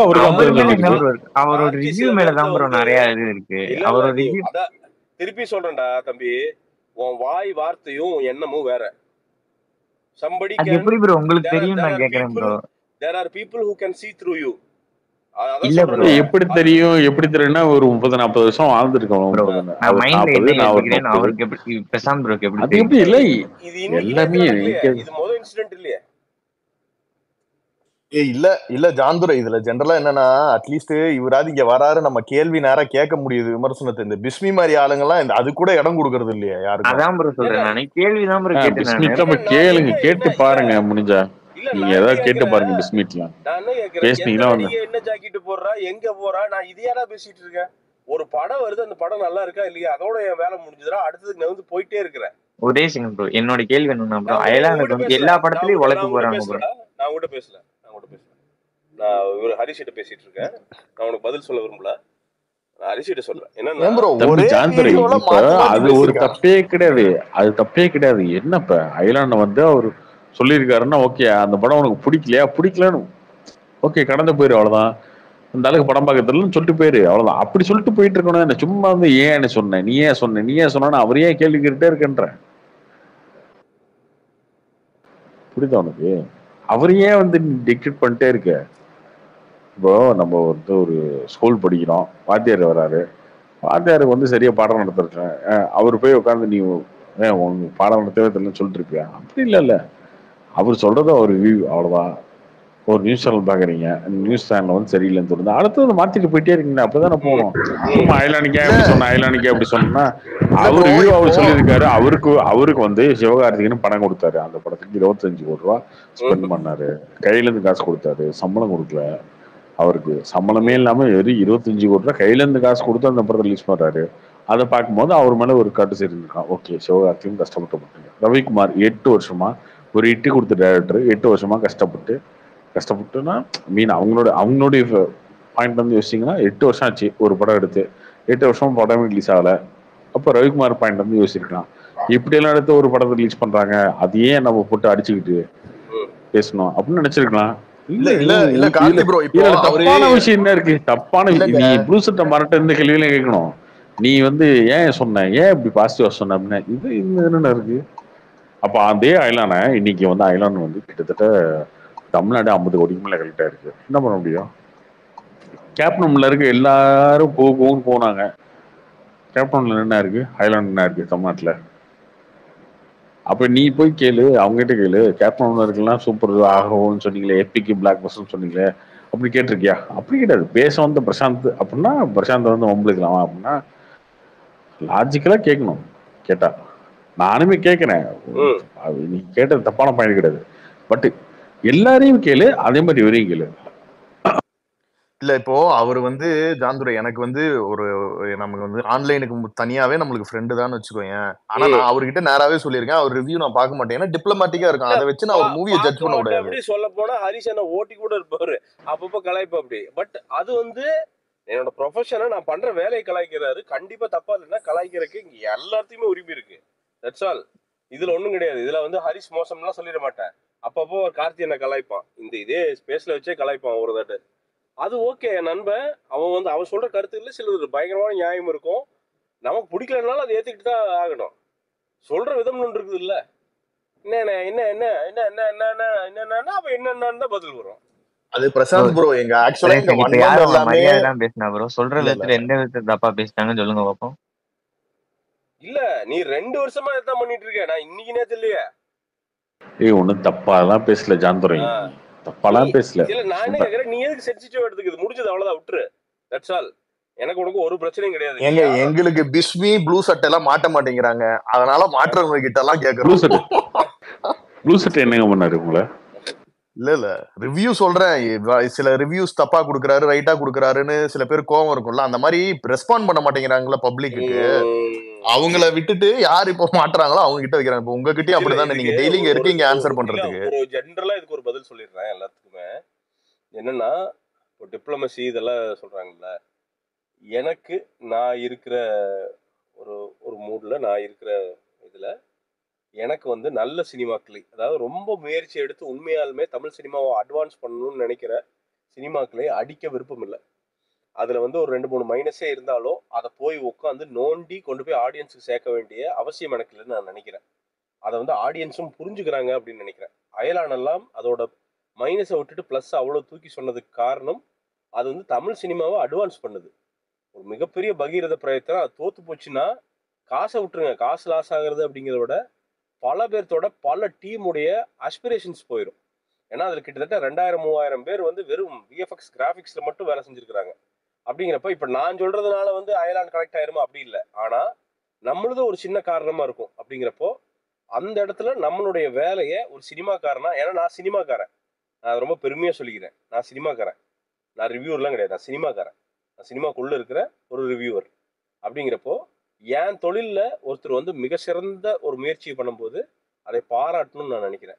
இது நிச்சயமா எல்லாரும் இதை பிடிக்க வேண்டிய அவசியமே கிடையாது. இதனால ஒருத்தர் பிடிக்கலாம், ஒருத்தன் பார்த்து டே விட்றா சொம்படிக்கிறான்டா, இது இன்னைக்கு சொல்றது இல்லை, நெருங்குற சொல்றீங்க, பண்ணிட்டு இக்னோர் பண்ணிட்டு போயிருங்க. தெர் ஆர் பெட்டர் ஆப்ஷன்ஸுங்க. ரொம்ப போல்டா கெட்ட வார்த்தையோட ரிவ்யூ பண்றது கூட இன்னைக்கு ஆப்ஷன்ஸ் இருக்குது யூடியூப்ல, தாராளமா அதை வந்து பாருங்க.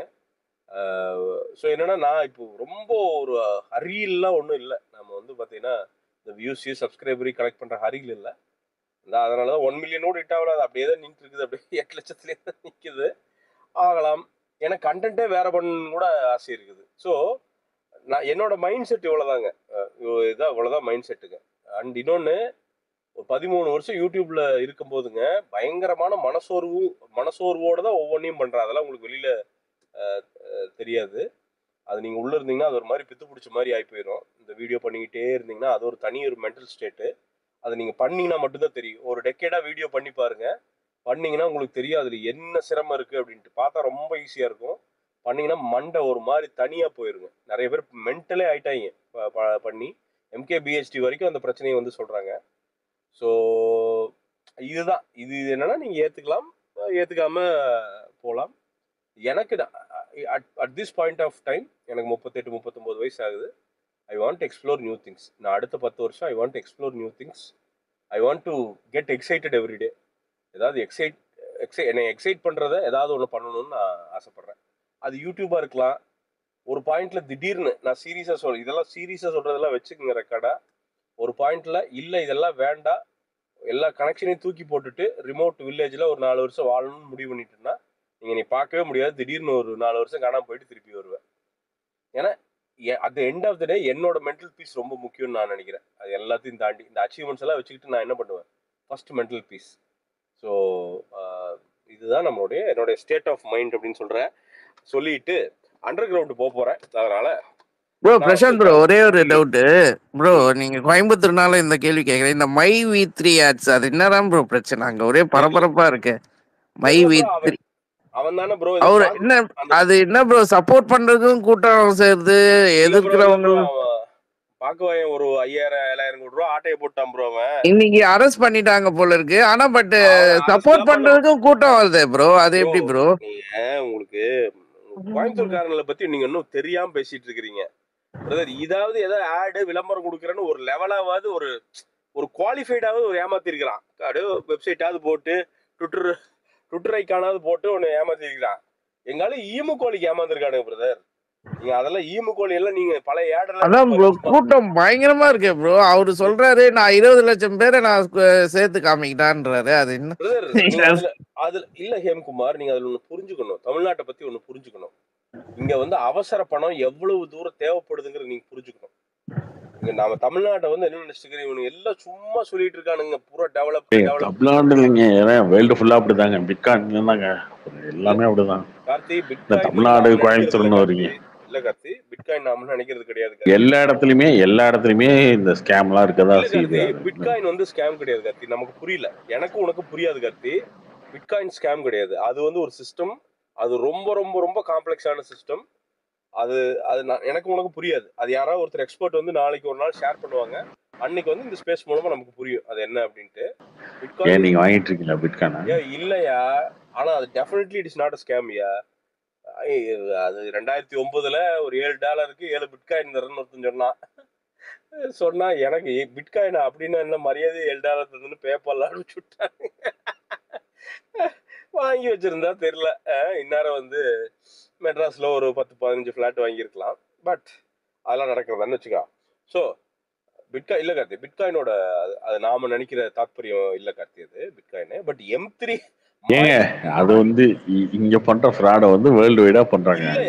நான் திருப்பி சொல்றேன் கார்த்தி, இல்ல எனக்கும் உனக்கும் புரியல அப்படிங்கிறங்காட்டிக்கு நாம வந்து பிட்காயினை வந்து அது வந்து அது வந்து பிளாக் செயின் சொல்லுவாங்க. அது வந்து Web3. அது வந்து பொய் கிடையாது. அது நமக்கு புரியல, அந்த கான்செப்ட் நமக்கு புரியாது. இப்படிதான் மை V3 ஆட்ஸ் வந்து வச்சிருக்கவங்க கேட்டீங்கன்னா அவங்க சொல்லுவாங்க, அவங்க நம்பர சொல்லுவாங்க. ரொம்ப கார்த்தி, அதாவது மை V3 ஆட்ஸ் வந்து பிட்காயினோட கம்பேர் பண்றது ரொம்ப ரொம்ப பேடு. அதாவது ஒரு பழைய குருவி, அதாவது ட்விட்டர் உருவானப்போ அந்த குருவியை வந்து அப்படி கிடையாதுங்க. பேசிக்கா யோசிக்கணும். ஒரு பணம் எப்படி வந்து பணத்தை சம்பாதிக்குது அப்படின்னு யோசிக்கணும். ஒன்று அதை வந்து எதில் இன்வெஸ்ட் பண்ணுறாங்களா, அதில் வந்து ரெவன்யூ வருதா அப்படின்றத யோசிக்கணும். இதுவுமே இல்லாமல் பணம் அப்படியே பெருகிட்டே போகுது அப்படின்னா உங்ககிட்ட வாங்குறது, என்கிட்ட வாங்குறது, மற்றவன்கிட்ட வாங்குறது, 100 பேர்த்த வாங்குறது, 1000 பேர்த்த வாங்குறது, இதுதான் கணக்கு. அப்போ மாற்றி கை மாற்றி கொடுக்கறது தான். 100 பேர்த்திட்ட வரும்போது 100 பேர்த்திட்ட வருது, 1000 பேர்த்திட்ட வரும்போது 1000 பேர்த்திட்ட வாங்கி 100 பேர்த்திட்ட கொடுக்குறது. இப்படி இது எல்லாமே ஸ்கேம் தான். அதுதான் கார்த்தி, அதுதான் நான் அதை திருப்பி சொல்றேன் பாரு. இதுவும் பிட்காயினும் வேற வேற. ஆனா சரி விடு, அதை இன்னொரு நாள் பேசுவோம். ஆனா அந்த மை V3 ஆட்ஸை பொறுத்த வரைக்கும் அப்பட்டமான ஒரு உலக ஸ்கேம் அது. அவன் என்னமோ மிரட்டிட்டு இருக்கிறான். நம்ம யூடியூபர் ஏதோ பேசுனா கேஸ் போடுவான். நம்ம அவனை போட சொல்லுங்க, என் மேல ஒரு கேஸ் போட சொல்லுங்க முடிஞ்ச அவனை. அந்த வகடா வாயனை வந்து போட சொல்லுங்க, அவனை போட சொல்லுங்க. நேரா போய் அவனை பார்த்துட்டு வரணும், வாடா அப்படின்ட்டு.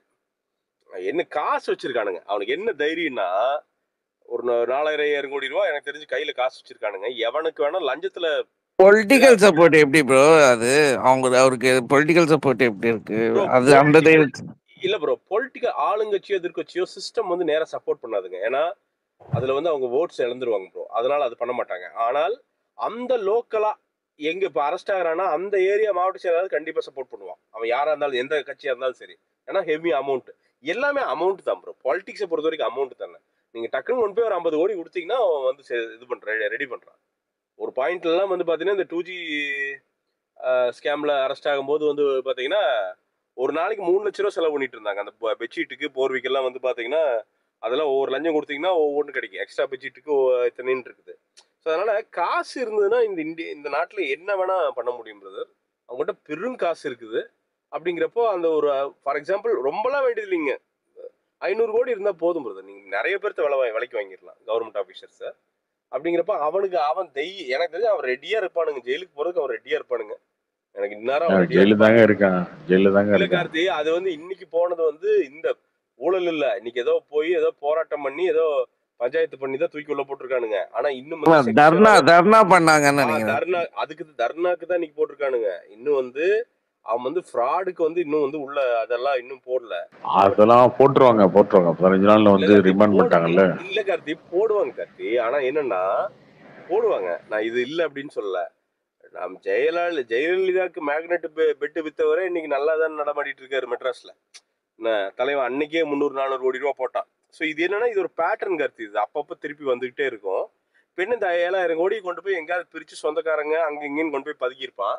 ஜெயிலுங்க வானுங்க இன்னும் ஒரு 2-3 வருஷம் இருப்பான். ஆனா ஒரு வருஷத்துல நம்ம ஜனங்க மறந்துடும். இதுல மேக்சிமம் எவன் மாட்டுவான் அப்படின்னா சொந்தக்காரனுங்க மாட்டுவானுங்க. இவனுக்கு எப்படி ஆரம்பிப்பானுங்கன்னா இது இந்த சிஸ்டம் ஆப்ரேட் பண்றது எப்படின்னா, நீ ஆம்வே மாதிரி தான். ஆம்வே என்ன பண்ணுவான்னா நெருங்கிய சொந்தக்காரனை வச்சு உன்னை வந்து பிளாக்மெயில் பண்ணுவானுங்க. என்னங்க எனக்காண்டி கூட ஒரு பாட்டில் வாங்க மாட்டீங்களா, ஒரு தொழில் பண்ற முன்னேற கூட விட மாட்டீங்களா, அப்படி இருக்கும். அந்த சொந்தக்காரர் இருக்கான் பாரு, சில பேர்லாம் வந்து பார்த்தா ரொம்ப ஆசைப்பட்டு ஹெவியா ஒரு 500 பேர் சேர்த்து விட்டுருப்பானுங்க 500 சொந்தக்காரனை. அவன்லாம் என்னன்னா தலைமறைவாயிருவான். இது ஏன் நான் சொல்றேன்னா, எங்க வீட்டுல எங்க சொந்தக்காரி ஒருத்தி இதே மாதிரி ஒரு சிட் ஃபண்ட் ஸ்கேமோ ஏதோ ஒண்ணுல அந்த அம்மா ரொம்ப ஆசைப்பட்டு பாத்தீங்கன்னா கிட்டத்தட்ட ஒரு 200-300 சொந்தக்காரங்களை சேர்த்து விட்டு ஆளுக்கு 2 லட்சம் 3 லட்சம் உள்ள போட்டு எல்லாம் 10 ரூபா வட்டி கணக்கு போட்டு எவனை திரும்பி தரல. 5 ஸ்டாரா என்னவோ அது ஒரு பெரிய ஸ்கேம். திருப்பூர்ல அப்பப்போ 5 வருஷத்துக்கு ஒன்று நடக்குன்னு வச்சுக்கோ. அந்த ஸ்கேம்ல அந்த அம்மா வந்து பாத்தீங்கன்னா அந்த அம்மா அப்புறம் ஒரு 5 வருஷம் தலைமறைவா இருந்துச்சு. ஸோ இதெல்லாம் நடக்கும் இனிமேல். இந்த சைக்கிள் பேட்டர்ன் வந்து வரும். அன்னைக்கு ஈமு கோழி வித்தானுங்க. ஈமு கோழி பீரியட்ல உங்களுக்கு ஞாபகம் இருக்கான்னு நினைக்கிறியா? அதெல்லாம் போய் பழைய எடுத்து பாருங்க. எல்லா பெரிய ஆக்டரும் நம்மளுக்கு ஈமு கோழி இது பண்ணிருப்பாங்க. கம்ப்ளீட் ஈமு கோழியா? அதாவது என்னென்ன போய் சொல்லுவான்னு நினைக்கிறேன். இந்த ஈமு கோழி எண்ணெயை தேய்த்தால் முட்டி சரியாகும், இந்த ஈமு கோழி முடியை தின்னால் மண்டையில் வந்து கேசம் மலமளவான வளரும். நீ வந்து ஈரோடு ரயில்வே ஸ்டேஷன் உள்ள போனீங்கன்னா கம்ப்ளீட் ஈமு கோழி தான் இருக்கும். 2 பக்கம் லெஃப்ட் சைட்ல ரைட் சைடு வந்து பாத்தீங்கன்னா ஈமு கோழி ஆடு தான் இருக்கும் அந்த பீரியட்ல. அது வந்து ஈமு கோழிங்கிறது வந்து பெருக்கா மாதிரி, அது ஆஸ்திரேலியாவில் இருக்க பெருக்கானது. ஆஸ்ட்ரிச் இறக்க கூட வந்து பாத்தீங்கன்னா கொஞ்சம் யூஸ் ஆகும். இந்த BMW மாதிரி இருக்கிறதுல அந்த கிளீனிங்க்கு போகாது. அந்த கிளீனிங் ப்ராசஸ்ல ஆஸ்ட்ரிச் இறக்க யூஸ் பண்ணுவாங்க. அதாவது ஏதோ இத்தனையோடு யூஸ் ஆகும். இந்த ஈமு 10 காசுக்கு உபயோகமாகாது. அதை கொண்டு வந்து உள்ள வச்சு அதுல பண்ணையா வச்சுங்க. எல்லா தோட்டத்திலையும் 5 தோட்டத்துக்கு ஒண்ணு பாத்தீங்கன்னா ஈமு பண்ண. அதுல கேட்டீங்கன்னா இவனுங்க ஈமு கறி இத்தனை கோடிக்கு விற்கும், ஈமு முட்டை அத்தனை லட்சத்துக்கு விற்கும்னு ஏத்தி விட்டு கம்ப்ளீட்டா கடைசியில அந்த கோழி எல்லாம் பாவம் ஒண்ணுமில்லாம செத்து போச்சுங்க பாவம். எனக்கு அதெல்லாம் பிக்கஸ்ட் ஸ்கேமுங்க. ஈமு கோழி எல்லாம் சாதாரண ஸ்கேம் கிடையாது. அதெல்லாம் எக்ஸிக்யூட் பண்ணவனா எனக்கு தெரிஞ்சு ஒரு ஈரோட்டுக்காரன் நினைக்கிறேன். மிகப்பெரிய மாஸ்டர் மைண்ட் அவன்லாம். அந்த காலத்திலேயே நான் சொல்றது என்னன்னா ஐ திங்க் 2005-06 நினைக்கிறேன். அப்பவே ஒரு 300-350 கோடி ரூபாயோ அடிச்சான் அன்னைக்கு. அதை எவனும் படம் எடுக்க மாட்டானு ரிசர்ச் பண்ணி படம் எடுத்தா செம ரவுஸா இருக்கும். ஸோ அது இப்போ என்னன்னா மாடர்ன் ஃபார்ம் என்னன்னா சதுரங்க வேட்டையா தாங்க. சதுரங்க வேட்டையா தான் அதுதான் கார்த்தி. பட் ஈமு கோழி அவ்வளவுதான் இது பண்ணலையில. இல்ல அதையே காட்டணும் அவசியம் இல்ல. சதுரங்க வேட்டையா அந்த அது கிட்டத்தட்ட எல்லாமே ரைஸ் புல்லிங்க எல்லாமே காட்டியிருப்பானுங்க. ரைஸ் புல்லிங்க எல்லாம் இப்பெல்லாம் மதுரையில அவ்வளவு ஃபேமஸ். ரைஸ் புல்லிங்க எல்லாம் இந்த கலசத்துக்குள்ள இருக்குது. அது என்னது இது என்னது இரிடியம், இடி விழுந்த கலசம் இரிடியம். அதுக்கப்புறம் வந்து மண்ணொலி பாம்பு இதெல்லாம் வச்சா கார்த்தி. மண்ணொலி பாம்புல எவ்வளவு காமன் தெரியுமா கார்த்தி? ஒரு பீரியட்ல அவ்வளவு சூப்பரா இருக்கும் கார்த்தி. 2 பக்கம் தலை இருக்கும்.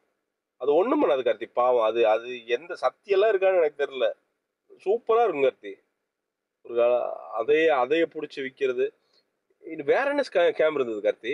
ரைஸ் புல்லிங், கலசம், மண்ணொலி பாம்பு, வேற என்ன பண்ணானுங்க? வேற ஏதாவது இதுல வராத டாபிக்ல வராத ஞாபகம் இருக்கா? அதுக்கப்புறம் இதுதான் இந்த மாதிரி ஆடு பாக்குறது. 1 லட்சம் ரூபாய் கொடுத்தா மாசம் 10,000 ரூபாய் 15,000 ரூபாய். 1 லட்சம் கொடுத்தா மாசம் 10,000. ஆமா மாசம் 10,000. அது ஆன்லைன் ட்ரேடிங். இப்ப ஆன்லைன்ல இறங்கிட்டானுங்க. ஆன்லைன் ட்ரேடிங் கம்பெனில 1 லட்சம் கட்டினீங்கன்னா மாசம் 10,000 ரூபாய். இல்ல இப்ப என் ஃப்ரெண்ட் ஒருத்தன் ஏமாந்தான். அதாவது பிட்காயின்ல MLMன்னு ஒருத்தன் வந்து பண்ணி, அதான் பிட்காயின்ல இல்ல பிட்காயின் மாறிங்க இது அதே மாதிரி பக்கத்துல அப்படின்னு சொல்லி ஏதோ சிட்காயினோ குட்காயினோ ஏதோ பண்ணி அதுல MLM மாதிரி ஏதோ ஃபார்ம் பண்ணி இவன் கொண்டு போய் ஒரு 35 லட்சம் ரூபாய் தொலைச்சு இன்னைக்கு கிட்டத்தட்ட சாகர கண்டிஷன் போய் இப்ப திருப்பி ரெக்கவர் ஆயிருக்கிறான். என்கிட்ட எல்லாம் காசு கேட்டான். நான் சொன்னேன் மச்சான் நான் சாகரப்ப எவனும் வரல, தப்பா நினைச்சுக்காத, என்கிட்ட இப்ப காசும் இல்ல, உழைச்சு வாடா, நான் உனக்கு என்னென்ன ஐடியாஸ் வேணுமோ தரேன்டா, என்னால காசாக ஹெல்ப் பண்ண முடியாதுடா அப்படின்னு சொல்லிட்டேன். ஸோ அது நடந்தது. அந்த பிட்காயின் ஃபீவர்ல நிறைய நடந்தது, நிறைய கூதல்கள் நடந்தது.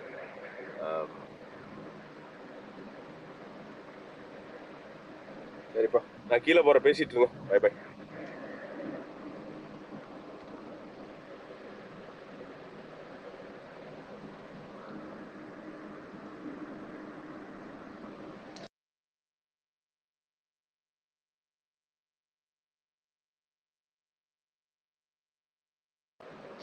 கேக்குதா?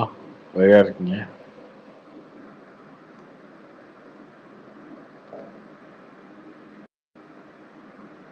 ப்ரோ போற போக்கு பார்த்தா லவ்வர் பீட் பண்ணிடும் போல இருக்கு லால் சலாம் கலெக்ஷன். அதெல்லாம் கிடையாதுங்க, அப்படிலாம் வீக் டேஸ்லாம் வந்து காலேஜ் ஸ்டூடெண்ட்ஸுக்கு க்ரௌட் அதுக்கு தான் போவாங்க. வேலண்டைன் வீக் வேற, ஃபுல் காலேஜ் ஒர்க்கிங் டே. ரோகிணிலாம் பார்த்தீங்கன்னா பக்கத்துலேயே காலேஜ் இருக்கு, ஃபுல் கூட்டம் அங்கே தான் போவோம்னு நினைக்கிறேன் மண்டேலேருந்து லவ்வருக்கு தான். லால் சலாம் லால் சலாம் வந்து ரஜினி படமே இல்லைங்க, அது விஷ்ணு படம். தேவையில்லாம நிறைய ஆந்திரா பேஜ் பார்த்தீங்களா ப்ரோ?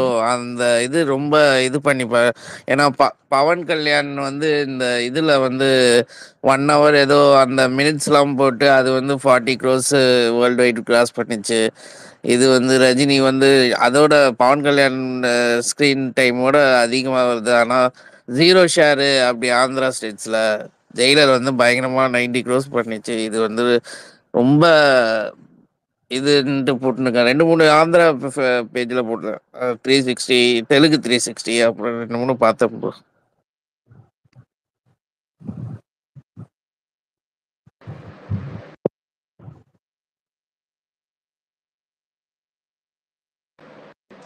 ஆமா, இந்த படம் தேவையில்லாத படங்க. அவர் காலி பண்றதுக்கு கூடியா இருக்காங்க.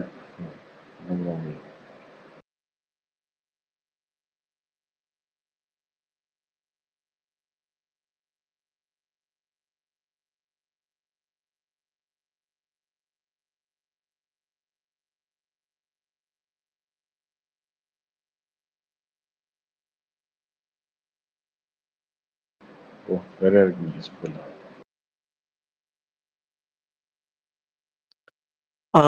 ஹலோ, ஹாய், நான் ஆண்டனி பேசுகிறேன். இன்னைக்கு கொஞ்சம் ஸ்வீட்ஸில் பார்த்தேன், நிறைய பிஸ்மியை போட்டு ரொம்ப வறுத்துருக்காங்க. அவர் வறுக்கிறது நியாயம்தானா? சம்மந்தம் இல்லாமல் புது புது ஐடிலாம் வந்து கொஞ்சம் கெட்ட வார்த்தையில் நிறையா போட்டு அவர் இது பண்ணுற மாதிரி தெரியுது. தெரிஞ்சோ தெரியாமலே அவர் வந்து ஒரு ஜேர்னலிஸ்ட்னு சொல்லி ப்ரொஜெக்ட் பண்ணிக்கிறாரு. அதனால அரசியலுக்கு வரும்போது இந்த மாதிரி கொஞ்சம் கெட்ட வார்த்தையெல்லாம் தவிர்க்கலாம். பழைய ஐடிஸ்லாம் எனக்கு தெரிஞ்சு அந்த அளவுக்கு வரல, ஆனால் புதுசாக வருது. இதில் அவங்க தான் நிஜமாலே விஜய் ஃபேன்ஸ் தானா, இல்லை கட்சியில் இருக்கவங்க தானா, இல்லை சம்மந்தம் இல்லாமல் வேற ஏதாவது ஃபேக் ஐடியில் வந்து திட்டுறாங்களான்னு தெரியல. கொஞ்சம் கெட்ட வார்த்தையை மட்டும் தவிர்த்து போஸ்ட் போட்டால் நல்லது.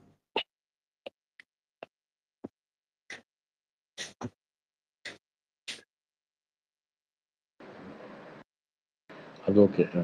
ஹரிஷ் நினைச்சா ஹரிஷ் இருந்தாரு, ஏதோ சொல்ல வந்தாரு, ஏன் போயிட்டாரு? வந்துட்டேர்லாம். பிஸ்மிலாம் விட்டாதுங்க. நான் இன்னைக்கே சொல்லிட்டு இருக்கேன். முன்னாடி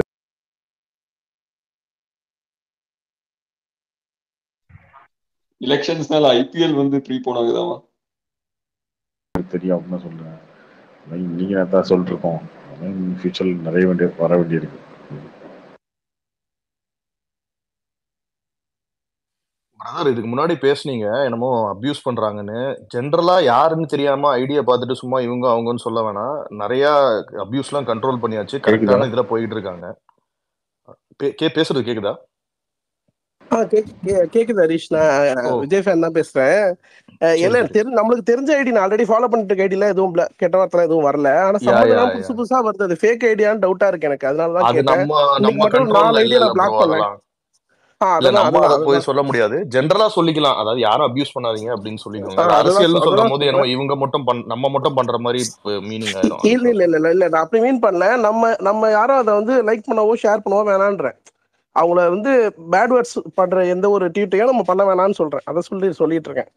கண்டிப்பா மற்றபடி அவங்கள நம்ம வந்து நம்மள கேட்கிறோம், நம்ம ட்ரோல் பண்றோம், ஃபன்னுக்குலாம் ஓகே, எல்லாம் ஓகே தான். அந்த கெட்ட வார்த்தை மட்டும் நம்ம வந்து அப்புறம் நம்மளும் மத்தவங்க மாதிரி ஆயிரும். அது செய்ய வேணாம். இல்ல பண்றது இல்ல, நம்ம சைடு இப்போ நல்லாவே கண்ட்ரோல் ஆயிட்டாங்க ப்ரோ. அதான் அந்த வலையில உழுவானான்னு சொல்றேன். இவங்களும் போடுறது இல்ல, பட் அவங்க போடும்போது அதை ரீட்வீட்டோ இல்ல லைக்கோ பண்ண வேணான்றேன். அதுதான் சொன்னேன். Okay bro. தேங்க்யூ. அதே மாதிரி தெரிஞ்சோ தெரியாமல எல்லாம் ஒரு ஆளு, அவருக்கும் ஒரு அஜெண்டா இருக்கு, அது ஓப்பனா தெரியுது. அவர் தெரிஞ்சுதான் பண்ணிக்கிட்டு இருக்காரு. அவருக்கும் தெரியும் எதிர்ப்பு வரும்னு, தெரிஞ்சுதான் ஸ்ப்ரெட்டிங்.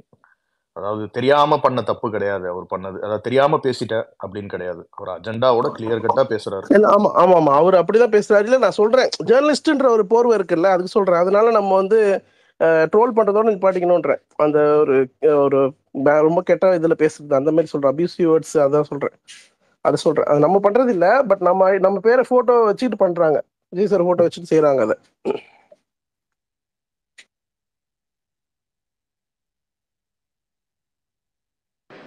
இப்போ கேக்குதா? கேக்குது ப்ரோ. இப்போ இன்னைக்கு எப்படி பேசுறாங்க அப்படின்னா, நாளைக்கு கண்டென்ட்டே இல்லாம அவங்கள ஒரு கண்டென்ட்டை வந்து கிரியேட் பண்ணி இந்த அளவுக்கு பேசுறாங்க அப்படின்னா, நாளைக்கு ஏதாவது கண்டென்ட்லாம் கிடைச்சிச்சுன்னா எப்படி பேசுவாங்க யோசிச்சு பாருங்க. இப்போ 2024 விஜய் அரசியலுக்கு வரலன்னா ஓகேன்றாங்க, அதுக்கு ஒரு பேட்டி கொடுக்குறாரு.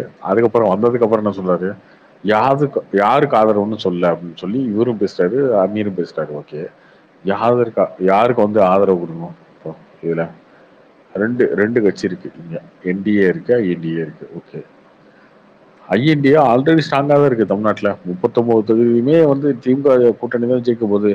நீங்க தான் தோக்குற மாதிரி இருக்கீங்களா என்ன?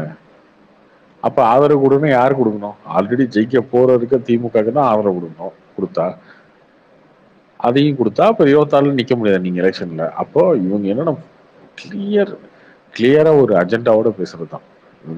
அமீர் பேசுறதும் சரி, பிஸ்மி பேசுறதும் சரி. உங்களுக்கு என்ன பிரச்சனை அப்படின்னா, உங்களுக்கு திமுக எதிராக யாருமே வந்துடக்கூடாது, யாரும் பேசிடக்கூடாது. அது இவங்களுக்கு பெரிய பிரச்சனையாக இருக்கும். அதாவது நல்லது பண்ணணும்னா கூட நீ எதுக்கு வர, நான் இருக்கேன், நான் பாத்துக்கிறேன் அப்படிங்கிறது வந்துட்டு என்ன ஒரு மனநிலைன்னே தெரியல. அதுவும் எதிர் சித்தாந்தமோ எதுவுமே கிடையாது, அதே தான் நீ சொல்றதுதான் நானும் பண்றேன்னு வரேன், நல்லது. ஆனா நீ வராத முன்னாடியே தடுக்கிறது. விஜய் அப்படி பத்து வருஷமா தாங்க நடக்குது. இப்ப கண்டுபிடிக்கிறீங்க நீங்க, 10 வருஷமா தான் நடக்குது. இல்ல ப்ரோ, 10 வருஷமா நடக்குது, நீங்களும் முன்னாடி எல்லாம் சொல்லுவீங்க, நிறைய இடத்துல கேள்விப்படுவோம். இப்ப எங்க பார்வை ஃபுல்லா இதுல போக்கஸ் ஆகுதுல, இப்பதானே நம்ம அந்த ஒரு கண்ணோட்டத்தோட பாக்குறோம்ல. அதனால இப்ப எல்லாமே இதுக்கு முன்னாடி இவங்க நடத்தின இந்த வலைபேச்சு எந்தெந்த விஷயங்கள்லாம் ரஜினி சாரை வச்சு விஜய்க்கு பாலிடிக்ஸ் பண்றதுக்கு ஹெல்ப் பண்ணிருக்கு, யூஸ் பண்ணிருக்கு, எப்ப அஜித் பேரை யூஸ் பண்றாங்கன்றதெல்லாம் அந்த ஒரு பார்வையில இப்பதான் தெரியுது நம்மளுக்கு. முன்னாடி நம்ம ஒரு சினிமா சண்டைங்கிற பார்வையில இருந்ததுனால அந்த கண்ணோட்டத்தை மட்டும் பார்த்து சண்டை போட்டு அப்படியே இருந்துட்டோம். பட் இன்னைக்கு இந்த ஆங்கிள் மாறுற போது நம்மளும் இப்ப அந்த ஆங்கிள் பாக்குற போது இவங்க இவ்வளவு பின்னாடியே ரஜினி சாரை அடிக்கிறதுக்கு தான் விஜயை நிறைய இடத்துல யூஸ் பண்ணிருக்காங்க. அவர் உண்மையா இருக்கட்டும், நம்பர் 1 அது வேற விஷயம். பட் அதுக்காக ஸ்பெசிபிக்கா அண்டர்லைன் பண்ணி யூஸ் பண்ணிருக்காங்க. இப்ப பாருங்க, அடுத்த 2 வருஷம் விஜய் படம் வரட்டும், ரஜினி படம் வரட்டும், இதுக்கப்புறம் வந்து ரஜினி தான் சூப்பர் ஸ்டார், அவர் தான் நம்பர் 1. விஜய்க்கு படமே எடுக்கிறதுல கோட் ரிலீஸ் அப்ப நீங்க பாருங்க, எழுதி வச்சுக்கோங்க நான் சொல்றத. கோட் ரிலீஸ் அப்ப கண்டிப்பா எல்லாமே நடக்கும், எல்லாம் இவங்களே கொடுத்துட்டு ஒரு படத்தையே எடுக்கிறதுல இவர் வந்து சிஎம் ஆகி நாட்டை காப்பாற்றுவாரா அப்படின்னு பேசுவாங்க. இது பேசுறாங்கன்னு எழுதி வச்சுக்கோங்க நீங்க. இந்த வார்த்தை பிஸ்மி வாயில இருந்து கண்டிப்பா வரும். ஆமா, நிறைய பேர் பேச ஆரம்பிப்பானுங்க. சினிமாவை பத்தி பேசாதவங்களாம் அரசியல் விமர்சகர்கள் சினிமா ரிவ்யூ போடுவான். உண்மை சவுக்கு சங்கர் வருவாரு, எல்லாரும் வருவாங்க, எல்லாரும் இதுதான் பேசுவாங்க. படமே எடுக்கிறதில்ல, அந்த படம் நல்லாவே இருந்தாலும் ஒத்துக்க மாட்டாங்க, படமே எடுக்கிறதில்ல. ஏன் செகண்ட் ஹாஃப்ல இந்த ஒரு அரை மணி நேரம் சரியில்லை பார்த்தியா, அப்புறம் இதுவே சரியில்லை, அப்புறம் நாட்டை விடுபடி திருத்துவார் அப்படின்னு பேசுவாங்க. விஜய் டீம் பில்ட் பண்றது எப்படி பண்ணலான்னு பிளானு ப்ரோ? அதெல்லாம் தெரியாது ப்ரோ. அதுக்குள்ள நம்ம என்ன டீம் ப்ரோ? Political team. இப்போ லைக் பிடிஆர் அது மாதிரி மினிஸ்டர்ஸ் எல்லாம் வேணும்னா எப்படி, லைக் ஐ மீன் லைக் அந்த மாதிரி ஒரு ஒரு அந்த ஒரு கோர் டீம் இல்ல ஹோம் பிடிஆர் மாதிரி மினிஸ்டர்லாம் வச்சீங்கன்னா கட்சி முடிய வேண்டியதான் வேற என்ன. இல்ல அது என்ன உண்மைதான், பட் இது அவரோட இது அந்த எஜுகேஷன் இல்ல அவருக்கு இல்ல, அதுக்கு எல்லா பீப்புளையும் ஐடென்டிஃபை பண்ணிட்டு இருக்காங்க, ப்ராப்பரா ஸ்ட்ரக்சர் பண்ணி ஸ்ட்ராட்டஜைஸ் பண்ணிட்டு இருக்காங்க. ஸோ அது ஒன்னா இன்னும் அந்த ஒரு ஃபுல் கொள்கைகள் இருக்கும்ல, இந்த இதுக்கு எஜுகேஷன் பாலிசில என்ன ஸ்டாண்டு அப்படின்லாம் எடுக்கிற போது அந்த லெவல் வரும்போது இதெல்லாம் சொல்லுவாங்க கண்டிப்பா, எதுக்காக சூஸ் பண்ணியிருக்கோன்றதை விட்டு எல்லா இன்ஃபர்மேஷனும் வரும். பட் எல்லாமே ஒர்க் பண்ணிட்டு இருக்காங்க, ஆல்மோஸ்ட் அது ரெடின்னு சொல்றாங்க அஃபிஷியலா கேள்விப்படுறது. ஸோ ஆமாம் சினிமா ஆக்சுவலி என்ன 1% 2% தான் என்னது 1% கூட இல்லை ஒரு 0.5%. அப்போ விஜய் பாலிடிக்ஸ் போகிறது வந்து ஐ மீன் நெட் பாசிட்டிவ் தான். அவர் ஏதாவது நல்லது பண்ணா லைக் ஆல்மோஸ்ட் 1 trillion எக்கானமிங்கிறாங்க. அவர் என்னது சினிமா விட்டு போகிற நிறைய பேர் லாஸ் அப்படி இப்படின்னாங்க. பட் அதான் நல்ல பாலிசிஸ் கொண்டு வந்தால் என்ன ஒரு நெட் பாசிட்டிவ் தான் அட் தி எண்ட். ஆமா ப்ரோ, இன்னைக்கு கூட ஒரு வீடியோ வந்து சர்க்குலேட் ஆச்சு, நானும் போட்டிருந்தேன். அதுல அந்த பீச் டைம்ல இன்டர்வியூலயே பாத்தீங்கன்னா அந்த புதுக்கோட்டையில ஒரு பையன் 11 வயசு பையன் ஒருத்தர் இறந்து போயிட்டார் ஷூட்டிங் ரேஞ்சில். ஸோ இப்போ அதுக்கு ஆல்டர்னேட்டிவ் சொல்யூஷனா சொல்ற போது கூட ஒரு ஒரு இது கம்ப்யூட்டர் சிமுலேஷனை வச்சு அதை மாத்தலாம், அந்த மாதிரிலாம் நிறைய ஐடியாஸ் வந்து கொடுத்துருக்காரு. ஸோ அவரோட பார்வை வந்து நம்ம நினைக்கிற மாதிரி இல்லை, இவங்க சொல்ற மாதிரி நிறைய பேர் நினைக்கிற மாதிரி என்னமோ பொலிட்டிக்கல் நாலேஜே இல்லை, அவருக்கு எதுவுமே தெரியாது, சினிமா மட்டும்தான் அவருக்கு தெரியும் அப்படிலாம் கிடையாது. அதை மீறியும் அவரும் நிறைய நாலேஜ் கெயின் பண்ணியிருக்காரு, படிச்சுக்கிட்டு வந்திருக்காரு. ஸோ அதெல்லாம் அவர் பேச பேச நாளைக்கு தெரியும். அதை வச்சுதான் நம்ம இது எனக்கு தெரியறதுனால எல்லாரும் நம்பணும்னு அவசியம் கிடையாது. பட் நாளைக்கு அவர் பேச பேச அந்த மாதிரி விஷயங்கள்லாம் நம்மளுக்கு தெரியும். ஏன்னா சொல்யூஷன் ப்ரொவைடரா இருப்பாருன்னு நினைக்கிறேன் நிறைய விஷயத்துல. சும்மா குறை சொல்லிட்டு அடுத்த கட்சி தப்பு பண்ணான்னா அப்ப அது என்ன சரியா பண்றதுக்கு என்ன வழி அப்படிங்கறத சொல்றவரா இருப்பாரு அப்படின்னு நினைக்கிறேன் நான். எஜுகேஷன் மேல ஃபோக்கஸ் பண்ணா நல்லா இருக்கும். இப்போ டெல்லியில பாத்தீங்கன்னா பப்ளிக் ஸ்கூல்லாம் பயங்கர டெவலப் பண்ணாங்க பாத்தீங்களா, அது மாதிரி ஐ திங்க் ஃபோக்கஸ் பண்ணுவார்னு நினைக்கிறேன் பப்ளிக் ஸ்கூல் டெவலப்மெண்ட். ப்ரோ இப்போ ஒண்ணுமே இல்லாம இந்த பாலிசி ஜஸ்ட் இந்த அறிக்கை விட்ட இதுக்கே இன்னைக்கு ஒரு பெர்சன்டேஜ் ஆஃப் ஆன்லைன் சினிமாவை பத்தி சிந்திச்சு ட்வீட் போட்ட பசங்க எல்லாரோட கவனமும் அரசியல் மேல போயிருச்சு. இப்ப அரசியல்ல டெய்லி என்ன தப்பு நடக்குதுங்கிறத பேச ஆரம்பிக்கிறாங்க. இப்ப இதுவே வந்து ஆளுங்கட்சிக்கும் இல்ல யார் பவர்ல இருந்தாலும் ஐயோ இப்ப நம்ம என்னடா எங்க பஸ் ஓடலன்னா உடனே எடுத்து போடுறான், ஒரு கம்பி வளைஞ்சிருந்தா அதை எடுத்து போடுறான். ஸோ இப்ப அவங்களுக்கும் பயம் வந்துடும். இந்த மாதிரி ஒரு கேள்வி கேட்கிற ஒரு ஃபோர்ஸ் கிரியேட் ஆறதே வந்து ஒரு ரொம்ப பெரிய பாசிட்டிவிட்டி இதுல. நாளைக்கு அவர் வருவாரு, நல்ல விதமா அனௌன்ஸ் பண்ணுவாரு, ஜெயிப்பார், அதெல்லாம் future we can't predict or no one can believe it. But இன்னைக்கு இந்த மாதிரி விஷயங்கள் கொண்டு வர்றது ஒரு ஒரு ஆளுங்கட்சிக்கு எதிராக ஒரு ஸ்ட்ராங் குரலை எழுப்ப வைக்கணுங்கிற பழக்கப்படுத்துறதே ஒரு பெரிய வின்னு தான் இதுல. இப்போ வரைக்குமே அது ஒரு பாசிட்டிவா இருக்கு. இன்னைக்கு வரைக்கும் நம்ம சைடு ஃபேன்ஸ், விஜய் ஃபேன் சைடுல அரசியலை பத்தி ஒண்ணுமே தெரியாது, நோட்டாக்கு ஓட்டு போட்ட ஒரு பையன்லாம் இன்னைக்கு அதை பத்தி தெரிஞ்சு படிச்சு நாங்க ஒரு ஸ்பேஸும் போட்டோம். அதுல ஃபுல்லா என்னென்ன நடந்திருக்கு வித் டேட் இந்த இன்ஃபர்மேஷன் வரைக்கும் ஷேர் பண்ற அளவுக்கு இன்னைக்கு இன்ட்ரெஸ்ட் வந்திருக்கு எல்லாருக்கும். இந்த இன்ட்ரெஸ்ட் இல்லாம எங்களை சினிமால அந்த இன்ட்ரெஸ்ட் இவ்வளவு நாள் வச்சு இது டிவியேட் பண்ணிட்டு இவங்க ஆட்டத்தெல்லாம் ஈஸியா பண்ணிக்கிட்டு இருந்தாங்க. இப்ப இந்த யூத்தோட இன்ட்ரெஸ்ட் பாலிடிக்ஸ் கிட்ட வரும்போது இது அந்த டைனமிக்ஸையே பெருசா சேஞ்ச் பண்ணும் ரொம்ப பாசிட்டிவ் வேல. டெஃபினட்டா தான் விஜய் எப்படி இருக்க போகுது வரல. ஐ மீன் புஷி அவரோட வீடியோஸ்லாம் பாட்டிருந்தேன். அவர் ஆஸ் யூஷுவல் நம்ம அரசியல்வாதி மாதிரி தான் பண்ணிருக்காரு. நம்ம விஜயோட டீம் எப்படி இருக்க போறது தான் ரொம்ப இம்பார்ட்டன்ட். இல்ல பிரதர், நம்ம ஒரு வீடியோ வச்சு விமர்சனம் பண்றோம், அதுல இருக்க குறை நிறைகள்லாம் சொல்லக்கூடாதுன்னு கிடையாது, சொல்லலாம், அது கண்டென்ட் ஆகுதுன்னு பேசலாம், என்ன வேணா பண்ணலாம். பட் அவரும் ஒரு உழைப்ப போடுறாரு. இப்போ நம்ம கலாட்டா.காம்ல ஒரு வீடியோ வந்துச்சு, இவர் அந்த வேன்ல ஏறி இவர் கையசைக்க போறாருன்னா ஒரு இதுதான், அதுக்கு ஒரு பலகையை ரெடி பண்ணி அதை கரெக்டா போடுறாங்களான்ற வரைக்கும் கூட இருந்து மெனக்கிடுறது. இதெல்லாம் வந்து தளபதி இருக்கிறது அவர் அங்க இடத்துக்கு வரதுக்கு முன்னாடி பண்றாரு. சோ அவர் சைடுல இருந்தும் ஒரு இது போடுறாரு.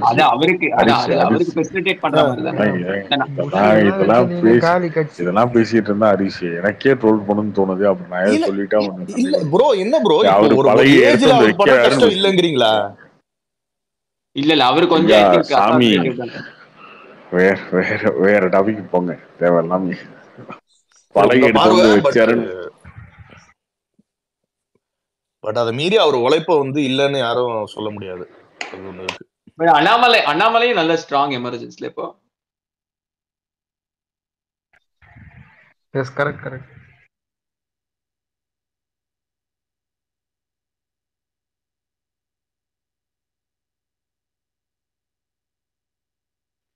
ஆக்சுவலி இப்போ நான் யூஎஸ் தான் இருக்கேன். அது உண்மையாவே இங்க இருந்து இப்போ கோயம்புத்தூர்ல இருந்து சென்னை போற டிஸ்டன்ஸ் ஆல்மோஸ்ட் 3-4 ஹவர்ஸ்ல கவர் பண்ணலாம். அது மாதிரி ரோட்ஸ் அந்த மாதிரிலாம் இருக்கு. பட் அந்த மாதிரி நம்ம ஊர்ல வந்தா லைக் உண்மையாவே டெவலப்மெண்ட்டுக்கு அவ்வளவு ஸ்கோப் இருக்குதுன்ட்டு.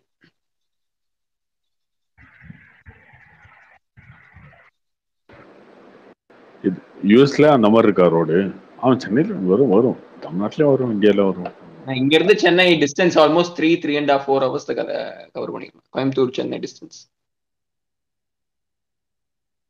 நம்ம செந்தில் எப்போ வீடியோ போட்டாரோ அன்னில இருந்து எல்லாமே தலைகீழ நடக்க ஆரம்பிச்சிருச்சீங்க.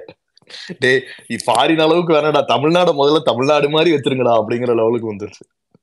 இன்னைக்கு பண்ற கூத்து சுத்தமா ஒரு பிளானிங்கே இல்லாம தான் இம்ப்ளிமெண்டேஷன் பண்ணிட்டு இருக்கானுங்க. பட் பரவாயில்ல, ஆக்சுவலி தமிழ்நாடு கம்பேர்ட் டு பீகார்லாம் பார்த்தீங்கன்னா 1980s நல்ல அந்த இது எஜுகேஷனுக்கு இது கொடுத்ததுனால உண்மையாவே தமிழ்நாடு உண்மையாவே மற்ற ஸ்டேட் எல்லாம் பார்க்கும்போது நம்மளுக்கு தான் ஐ திங்க் ஜாஸ்தி டாக்டர்ஸ் ஸ்டேட்ல. அப்புறம் ஸ்கூலிங் படிச்சதுனால better family planning, population stability, அது மாதிரி உண்மையாவே அந்த ரூட்லயே கொஞ்சம் கொண்டு போயிருக்காங்க. இல்ல நடுவுல பிரதர், கொஞ்சம் நம்மளோட இடத்துல இருந்து நம்ம இம்ப்ரூவ் ஆகணும்ல. அதான் அந்த கிராஃபையும் நம்ம நோட் பண்ணணும்ல. நம்ம இன்னும் பீகாரை கம்பேர் பண்ணிக்கிட்டு அவங்களோட நம்ம எவ்வளவு இருந்தோம்னு பாக்குறதெல்லாம் ஓகே தான். இது காலங்காலமா அப்படிதான் இருக்கு. ஆனா நம்ம இருந்த இடத்துல இருந்து இப்ப எவ்வளவு ஃப்ரண்ட்ல போயிருக்கோங்கிறது தானே ஆக்சுவல் growth. அது உண்மைதான். ஐ திங்க் அந்த டெக் இன்வெஸ்ட்மெண்ட்ல சென்னை பயங்கர தோத்துச்சு. ஹைதராபாத்ல ஓவர்டேக் பண்ணிட்டு போயிருக்கு. அந்த சந்திரபாபு நாயுடு, சாரி அவர் கேசிஆர், அவர் பையன், அவங்க எல்லாம் வந்து ஹைதராபாத் ஆல்மோஸ்ட் என்ன பேர் ஒரு அல்ட்ரா மாடர்ன் சிட்டி ஆக்கிட்டாங்க. அதனால மைக்ரோசாஃப்ட், கூகுள், அமேசான் எல்லாருமே அங்க போயிட்டாங்க. நம்ம ஆட்டோல வந்து சென்னையில உங்களுக்கு இது இன்வெஸ்ட்மெண்ட் சந்திரபாபு நாயுடு டைம்லயே இதை கோட்டை விட்டாச்சு ஒரு டைம். அப்பவே நம்ம இன்னும் பயங்கரமா ஹைதராபாத் டெக் சிட்டி ஆற மாதிரி நம்ம ஆயிருக்க வேண்டியது. அது அந்த டைமும் போயிருச்சு. இப்பவும் அதை முழிச்சுக்காம தான் இருக்கிறாங்க. ப்ரோ கார்த்தி ப்ரோ, உங்களுக்கு தான் அந்த கொஸ்டின். ஹரிஸ் ப்ரோ சாரி, நீங்க கொஞ்சம் ஐ மீன் இன்டரப்ட் ஆக வேண்டாம். இது கார்த்தி ப்ரோவுக்கு தான கொஸ்டின். ப்ரோ, இப்ப இருக்கிற அரசியல்ல இவ்வளோ ஊழல் எல்லாத்துலயும் ஊறி போயிருக்கிற இந்த கான்ட்ராக்டர்ஸ், இந்த லைக் இந்த இது பண்றாங்கல்ல, பிடபிள்யூடி ப்ராஜெக்ட்ஸ் பண்றாங்கல்ல, இந்த மாதிரி கான்ட்ராக்டர்ஸ் ஃபுல் அண்ட் ஃபுல் ஊழல் பண்றாங்கன்னு நல்லாவே தெரியுது. But when Vijay sir comes into politics and he becomes CM, அவர் எப்படி இதெல்லாம் டேக்கிள் பண்ண போறாரு? எப்படி அந்த ஊழல் இல்லாத பண்ண போறாரு? உங்க உங்க உங்க சைட்ல இருந்து மட்டும் கேட்க விரும்புறேன். சாரி ப்ரோ, இவரு அதெல்லாம் 10 வருஷம் ஆகும். இல்ல அவர் ஹரிஸ் ப்ரோ நீங்க இருங்க, கார்த்திகிட்ட மட்டும் தான். ப்ரோ நான் பேசவே இல்ல ப்ரோ. இங்க நீங்க பேசவே நான் வந்து ஜிஎஸ்டி வாங்கிடுறேன். அவர் கார்த்திகிட்ட அதாங்க சீமான் பேசுற மாதிரி தான் பேசிட்டு இருக்க முடியும். நான் வந்து ஜிஎஸ்டி வாங்கிடுவேன் நீ, நான் வந்து கடலுக்கு போயிடுவேன் நீ, அப்படித்தான் பேசிட்டு இருக்க முடியும். அவ்வளோதான். இது சிஸ்டம், இது டோட்டல் சிஸ்டம். இது ஒரு எம்எல்ஏவால் மாற்ற முடியாது, ஒரு சிஎம்மால மாற்ற முடியாது, பிஎம்மாலையும் மாற்ற முடியாது. எல்லாம் இண்டிவிஜுவலாக ஒருத்தர் மாறணும். இது வந்து டோட்டலாக ஒரு ஆதார் கார்டு எடுத்துகிட்டு வந்து உங்கள் பேங்க் அக்கௌண்ட்லாம் லிங்க் பண்ணுறதுக்கே 4 வருஷம் ஆகுது. இங்கே 4 வருஷம் 5 வருஷம் ஆகுது. இப்போ இதை வந்து டோட்டலாக வந்து எல்லாத்தையுமே மாற்ற முடியுமா? மாற்றவே முடியாது. எல்லாமே வந்து பெரிய ப்ராசஸ். இதெல்லாம் முதல்ல அதுக்கு முன்னாடி அரசருக்கு வரணும், நிற்கணும், ஜெயிக்கணும். இதெல்லாம் எவ்வளோ வேலை இருக்கு. வந்ததுக்கப்புறம் அவங்க என்ன கொண்டு வராங்கன்றதா இருக்கும். ஓகே, இல்ல இது எதுக்கு கேட்டேன்னா, இந்த ரியாலிட்டி வந்துட்டு நம்ம எந்த அளவுக்கு நம்ம மக்கள்கிட்ட இருக்கு அப்படின்றத ஒரு தெரிஞ்சுக்கிறதுக்காக மட்டும்தான். ஹரிஸ் ப்ரோ, உங்களை வந்துட்டு உங்களை நாம ஸ்டாப் பண்ண சொன்னதுக்கான காரணம் என்னன்னா, நீங்க வந்துட்டு ஒரு கோர் சப்போர்ட்டருக்காக நீங்க உங்களோட பெர்ஸ்பெக்டிவ் வேற மாதிரி இருக்கும். பட் கார்த்தி வந்துட்டு ஒரு ஒரு ஜெனரலைஸா பேசுவாரு, அதனால கேட்டேன். இல்ல ப்ரோ, நான் அதுக்கு சொல்லல. நான் இன்னொருத்தர் பேசினாரு, நான் பேசினதான் நினைச்சிட்டீங்க, அதனாலதான் சொன்னேன், வேற ஒண்ணும் இல்லை. அதுக்குதான் சொன்னேன். Okay sorry.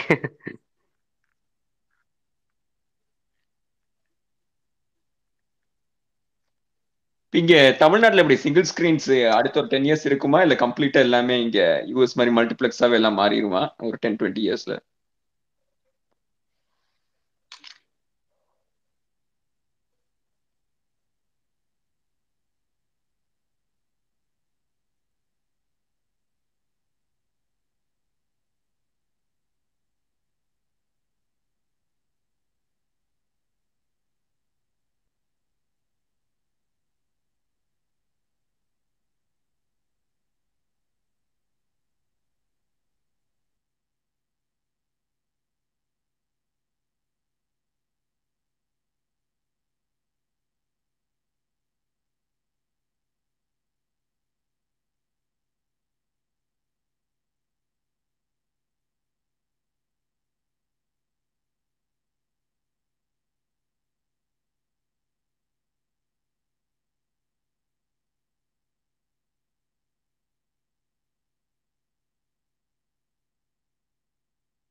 கேக்குதா?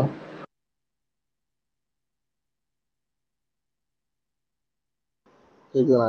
இப்பதான் கேக்குது.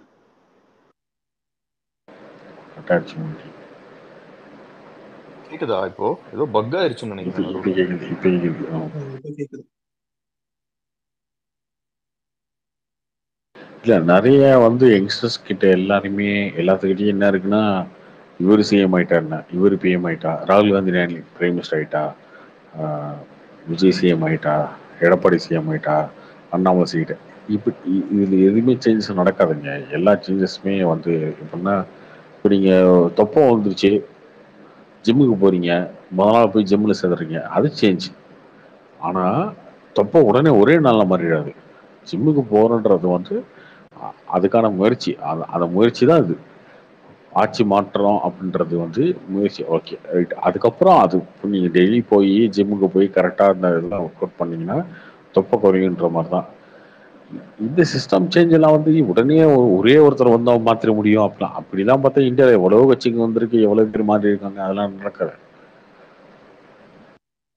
இது கூட்டத்தனமான ஒரு நம்பிக்கை தான். அது அது எப்பயுமே இருக்கும். அது ரொம்ப யங்ஸ்டர்ஸ் கிட்ட ரொம்ப அதிகமாகவே இருக்கும். அவர் வந்துட்டாருப்பா, அவர் வந்து மாத்திடுவாரு, இவர் வந்துட்டாருப்பா, அவர் கிழிச்சிருவாரு. அதெல்லாம் எதுவுமே நடக்காது அந்த மாதிரிலாம். ஒரு சின்ன ஸ்டெப்பு தான் அது. இன்னும் நீங்க சொல்ற மாதிரி அதெல்லாம் இம்ப்ளிமெண்ட் ஆகி சேஞ்சஸ் சேஞ்ச் எல்லாமே ஆகிறதுக்கு வந்து கொஞ்சம் கொஞ்சமா தான் நடக்கும்.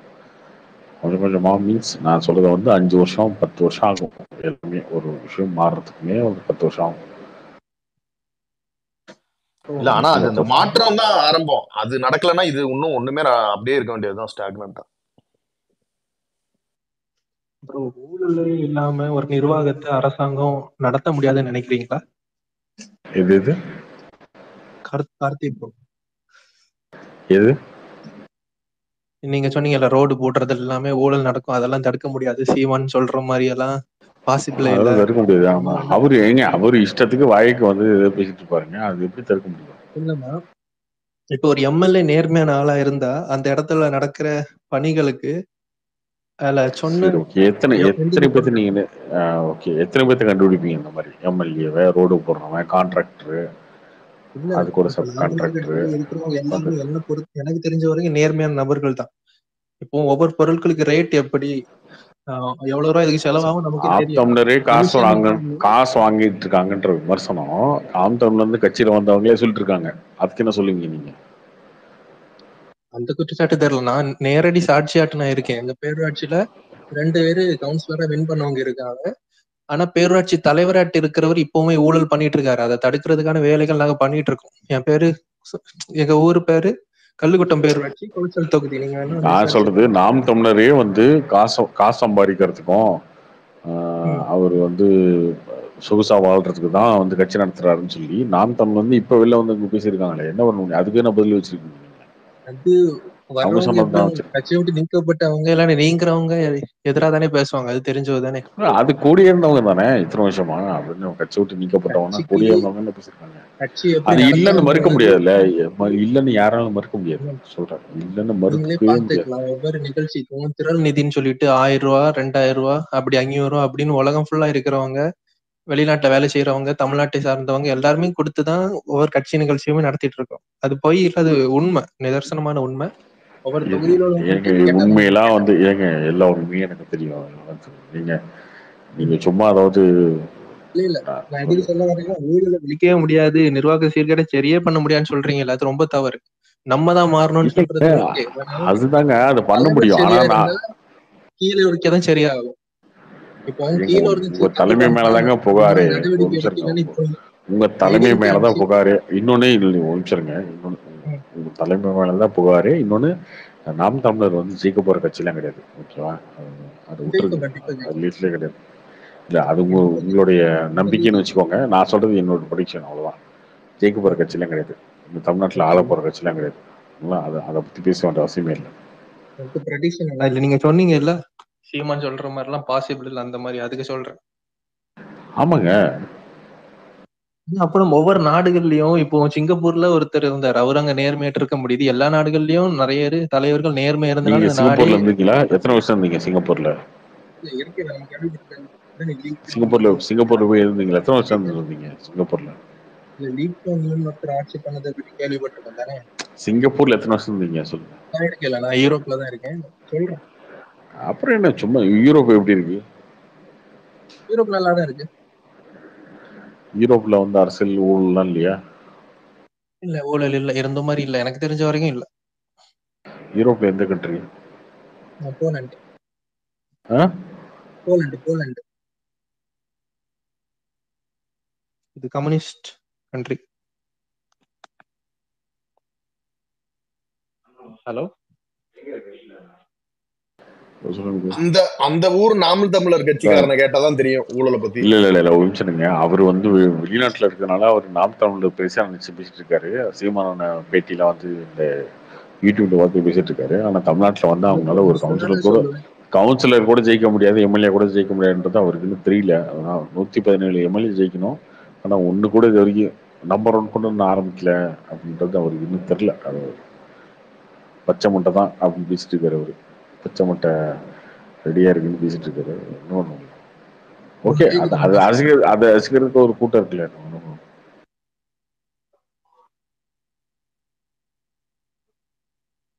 2026 ஆட்சிக்கு வர போறீங்களா?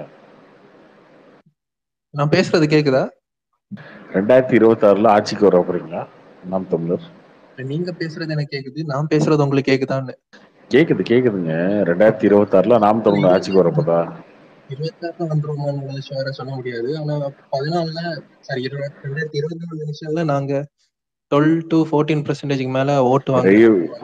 ஐயோ அது ஓகேங்க, அது எவ்வளவு வாங்கிட்டு போங்க. 2026 ஆட்சிக்கு வருவீங்களா மாட்டீங்களா சொல்லுங்க. 24 எலெக்ஷன் முடிஞ்சதுக்கு அப்புறம் நான் சொல்றேன். 2026 எதிர்கட்சி ஆகுறது ஷுவர். ஆட்சிக்கு வர முடியுமான்னு உள்ளது இந்த எலெக்ஷன் முடிஞ்சதுக்கு அப்புறம் தான் சொல்லலாம். ஆட்சிக்கு எப்போ வருவீங்க? ஒரு எம்எல்ஏ ஆட்சிக்கு எப்போ வருவீங்க? நாம் தமிழர் கட்சி growth ஒரு பகுதி சார்ந்தோ இல்லைன்னா ஒரு ஜாதி சார்ந்தோ இருக்காது. தமிழ்நாடு அளவுல ஒரே அளவில் growth இருக்கும். ஸோ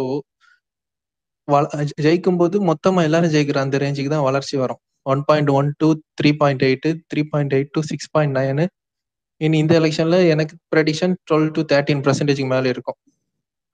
அதே அளவு growth அடுத்த எலெக்ஷன்ல வந்துன்னா 3 times ஒவ்வொரு தடையும் growth இருக்கு. அப்படி வரும்போது ஆட்சி பிடிக்க கூட வாய்ப்பு இருக்கு. மக்கள் சரி ஓகே மாற்றத்துக்குன்னு ஒரு கட்சி வந்துட்டு வெற்றி பெற வாய்ப்பு இருக்கு. எல்லாரும் நீங்க யூரோப்ல தனியா உட்கார்ந்து இருக்கீங்கன்னு நினைக்கிறேன். அதனால யூடியூப் வீடியோஸ் நிறைய பார்த்துட்டு இருக்காங்க. அது தப்பு இல்ல அப்படிதான் தோணும். நீங்க பார்த்துட்டு இருக்கனால உங்களுக்கு அப்படி தோணுது. நீங்க ரவீந்திரன் துரைசாமி யூடியூப் வீடியோஸ் இல்லைன்னா களத்துல என்ன நடக்குன்னு உள்ளது, மற்ற ஊர்கள் என்ன நடக்குது, யாரு போராடுறா மக்களுக்கு அங்க நிக்கிறான்னு உள்ளது எல்லாமே பாத்தீங்கன்னா உங்களுக்கு மேபி தெரியுமா இருக்கும். நீங்க ஒரு அது யூடியூப்ல தெரியாதுங்க, மக்களுக்கு தெரியும்ல, இங்க பாக்குறவங்களுக்கு தெரியும்ல. அப்படியே வந்து ஒரு எம்எல்ஏ கூட வரல இது வரைக்கும். அதான் சொல்றேன், கொஞ்சம் கொஞ்சமா தான் growth இருக்கு. இப்ப நான் எக்ஸாம்பிள் சொல்றேன். எங்க கொலச்சல் தொகுதியில 2016 எம்எல்ஏ கேண்டிடேட் எடுத்த ஓட்டு 2300. ஆனா லாஸ்ட் 2021 எலெக்ஷன்ல எடுத்தது 18,826 ஓட்டு. எவ்வளவு டிஃபரன்ஸ் பாருங்க ரெண்டுக்கும். 5 வருஷத்துல எவ்வளவு டிஃபரன்ஸ் பாருங்க. 2000 எங்க இருக்கு, 18,000 எங்க இருக்கு. இனி நெக்ஸ்ட் எலெக்ஷன்ல இதோட 18,000 வந்தாலும் டெபாசிட் போயிருச்சு இல்லைங்க. அப்புறம் என்னங்க டெபாசிட் போச்சு, 9% ஓட்டு வாங்கிருக்காங்க. நான் எக்ஸாம்பிள் சொல்றேன். கொஞ்சம் கொஞ்சமா தான் வளருவோம், அது எங்களுக்கு தெரியும். யங்ஸ்டர் சப்போர்ட் தான் மேக்ஸிமம் இருக்கு. இனிதான் பொது மக்களுக்கு கொஞ்சம் கொஞ்சமான ஆல்ரெடி 10 வருஷம் ஆச்சுங்க. அவருக்கு 57 வயசு தெரியுமா உங்களுக்கு? 2026 எலெக்ஷன் ஃபேஸ் பண்ணுவோம். அவருக்கு 60 வயசு. சீமான் கருத்து அவரே இல்லைனாலும் இந்த கட்சியை வழிநடத்தி செல்றதுக்கு லட்சக்கணக்கான இளைஞர்கள் இருக்காங்க. அதெல்லாம் நீங்க இந்த கருத்து சொன்னீங்க, ஊழல ஒழிக்க முடியாது, நேர்மையான ஆட்சி கொடுக்க முடியாது. அதுக்குதான் நான் மெயினாட்டு உங்க கட்சியிலே ஒழிக்க முடியாது. உங்க கட்சியிலே ஒழிக்க முடியாது. அதான் ஃபர்ஸ்ட் ஒழிக்கலாம். இல்ல ப்ரோ, நாங்க நீட்டா தான் நடத்திட்டு உங்க கட்சியில ஒழிக்கும். உங்க கட்சியில ஃபர்ஸ்ட் ஒழிங்க. எந்த கட்சியுமே இவ்வளவு சிம்பிளாட்டு மேடைகள்லாம் தலைவருக்கு மேடை மேல மழை நனையாத மாதிரி மேடை இருந்ததுன்னா அதே மாதிரிதான் தொண்டர்களுக்கும். அந்த மாதிரி எந்த கட்சியுமே தமிழ்நாட்டுல எந்த கட்சியுமே அதிகாரத்திலையும் எம்எல்ஏவும் எம்பி இல்லாம இந்த அளவுக்கு இல்ல. அது முதல்ல தெரிஞ்சுக்கோங்க. திருநிதினு உருட்டக்கூடாது எப்பயுமே. இல்ல அவரு ஸ்டே பண்றது மட்டும் 5 star hotel 3 star hotel stay பண்றாரு. கேட்டா திருநிதியை வச்சுக்கிட்டே 10 வருஷமா எம்எல்ஏ கூட இல்லாத கட்சியில, கவுன்சிலர் எம்எல்ஏ கூட இல்லாத கட்சியில 10 வருஷமா திருநிதி வச்சுக்கிட்டே நீங்க ஓட்டுவீங்க, அதுக்கு நேர்மைன்னு சொல்லுவீங்க, இதை சொல்லுவீங்கன்னா இது ஒரு ஆமா என்னங்க அப்படி பார்த்தா எம்எல்ஏ எம்பி இருக்க கட்சியில என்ன பண்ணுவாங்க? அப்ப நீங்க எல்லாம் சொல்லிக்கலாம் திமுக அதிமுக யாருமே ஊழல் கட்சின்னு சொல்லக்கூடாதீங்க, அவ்வளவுதான். திராவிட கட்சிகள் என்ன பண்ணும்? ஒருத்தரை பொறுப்பாளரா போடும். அவரு கோடிக்கணக்குல பல பிரைவேட் கம்பெனிகள்ட்ட இருந்து ரூபாயை வாங்குவாரு, மக்கள்கிட்ட இருந்து ரூபாய் கொள்ளடிச்சு வைப்பாரு. அவருக்கு சொந்த சொத்து நாம் தமிழர் மட்டும் என்ன பண்ணுதுன்னு நினைச்சிட்டு இருக்கீங்க? அதுதானே சொல்றேன். நீங்க வந்து வேணா எங்க தொகுதி வந்து இல்ல எந்த தொகுதி வேணாலும் போய் கேளுங்களேன். நான் சொல்றது உண்மையா பொய்யா உங்களுக்கு தெரிஞ்சிடும். ஒவ்வொருத்தரும் 1000 ரூபாய் இப்ப அது தெரிஞ்சாதான் ஓட்டு போட்டுருவாங்கல்ல அவங்க. தெரிஞ்சாதான் ஓட்டு போட்டு எம்எல்ஏ ஆக்கியிருப்பாங்கல்ல. அதான் சொல்றேனே, இப்போ ஒரு எலெக்ஷனுக்கு எங்களுக்கு எம்எல்ஏ எலெக்ஷனுக்கு செலவு ஒரு 6 லட்சம் 7 லட்சம் ரூபாய் ரேஞ்சு தான் ஆகும். குளச்சல் தொகுதியில அந்த ரேஞ்சு தான் செலவு பண்ணி 18,000 ஓட்டு வாங்கணும். தேர்தல் ஆணையத்தின்படி நம்ம 35 லட்சம் ரூபாய் கிட்ட 25 லட்சம் செலவு பண்ணலாம். நாங்க செலவு பண்ணது வேற 7 லட்சம். நான் எக்ஸாம்பிள் சொல்றேன். சரி, இப்போ 2024 ஒருவேளை சீமானுடைய ஓட்டு குறைஞ்சிச்சுன்னு என்ன பண்ணுவீங்க? குறைஞ்சாலும் நாங்க தொடர்ந்து போராடுவோம். ஆனா குறையாது, கண்டிப்பா குறையாது, கூட தான் சரி. யார் எதிர்த்து போடுறாங்க? மக்களுக்கு எதிராட்டி எந்தெந்த விஷயங்கள் நடக்குதோ மக்களுக்கு எதிரான இது மக்களுக்கு எதிராக ஏங்க மக்கள் தான் உங்களுக்கு எதிராக ஓட்டு மக்களுக்கு எதிராக மக்களுக்கு எதிராக என்னங்க போராடுறீங்க நீங்க? சொல்லுங்க, எது எதிர்த்து போராடுறீங்க? மக்கள் பாதிக்கப்படுறது எது மக்கள் பாதிக்கப்படுறதுக்கா? மக்கள் பாதிக்கப்படுறதுக்கு எதிராக நாங்க குரல் கொடுப்போம். ஜெயித்தாலும் எங்க உங்களுக்கு எதிராக மக்கள் தான் இருக்காங்க ஃபர்ஸ்ட். உங்களுக்கு எதிராக மக்கள் இருக்காங்க ஃபர்ஸ்ட். மக்கள் புரிஞ்சுப்பாங்க ஒரு நாள். எங்களுக்கு அதெல்லாம் பிரச்சனை இல்லை. சரத்குமார் கூட சத்யராஜ் கூட ஒரு பேட்டியில சொல்லியிருப்பாரு, நாம் தமிழர் கட்சி ஜெயிக்குதோ தோக்குதோ அது எனக்கு முக்கியம் இல்லை, ஆனா தமிழ்நாட்டுக்கு இந்த கட்சி ரொம்ப தேவை, தமிழர்களுக்கு இந்த கட்சி ரொம்ப தேவைன்னு பேசியிருப்பாரு. ஏங்க அப்படி சொல்றாருன்னா அவர் கூட நிச்சயவருங்க, அவர் சொல்லுவாருங்க. ஏங்க காமெடி பண்ணிட்டு இருக்கீங்க? இல்ல எக்ஸாம்பிள் சொல்றேன், நாங்க ஜெயிக்கலனாலும் மக்களுக்காக நிப்போம்னு சொல்றேன். எக்ஸாம்பிள் மட்டும் தாங்க இருக்கும். நீங்க சப்போர்ட் பண்ற நீங்களே தமிழருக்காக இல்லாத ஃபாரின்ல போய் வேலை செய்றீங்க. இங்க இருந்து எதனா ஒர்க் பண்ணி யாருங்க நிறைய 10 பேருக்கு வேலை கொடுக்குறது. அதை விட்டு நீங்க எதுக்கு அங்க போய் வேலை வாய்ப்பு படிச்ச வேலைக்கு ஏதோ சம்பளம் மினிமம் சம்பளம் இருந்தா நான் வெளிநாட்டு வர போறேன். அது இல்லாதனாலதான் இங்க வரேன். அதானே போயிருக்கீங்க இப்ப வேலை செய்யறதுக்கு. என்ன ப்ரோ போயிருக்கீங்க? தமிழ்நாடு எப்படின்னா போட்டோம், நான் மட்டும் போய் சம்பாரிச்ச போதும் தானே போயிருக்கீங்க. இல்ல சம்பாதிக்கிறதுல எல்லாம் பிரச்சனை இல்லையா. நான் இங்க வந்து கவர்மெண்ட் ஜாப்ல ஒர்க் பண்றேன். ஒரு பிரைவேட் ஜாப்ல தான் நான் ஒர்க் பண்றேன். அது எல்லாருக்குமே உரிமை இருக்கு. யாரும் சொல்றாரு 10 மாடு 10 ஆடு வாங்கி மேய்ச்சி 10 பேருக்கு வேலை கொடுங்கன்னு பண்ணுங்க ஃபர்ஸ்ட். இல்ல அவருக்கு அப்படி கம்பல் பண்ண இல்லையே. அது எல்லாருக்கும் அப்படி பண்ணணும்னு அவசியம் இல்லை. அது அவரோட விருப்பம். எனக்கு தேவைன்னா நான் பண்ணிப்பேன். அதே மாதிரி அவர் எல்லாருமே அப்படிதான் பண்ணணும்னு சொல்லல. ஆடு மாடு மேய்த்தல் அரசு பண்ணின்னு சொல்றதுன்னா ஒவ்வொரு ஊர்களையும் பண்ணை அமைத்து அது 1000 கணக்கான ஆடு மாடுகளை வளர்த்து அதை பராமரிக்கிறவங்க நல்ல பிசினஸ் தான் சொல்றேன். அது நான் கெட்ட பிசினஸ் சொல்ல, நல்ல பிசினஸ் தான் பண்ணுங்க. சுதன் ரொம்ப கேட்டு போர் அடிச்சிருச்சு. சொன்னதுக்கு தான் நான் சொன்னேன். ஊழல் பண்றதே யாரையா? மக்கள் தான் பண்றாங்க. ஊழல் பண்றதே மக்கள் தான். ஊழலை ஒழிக்கவே முடியாதுன்னா மக்கள் தான் பண்றாங்க.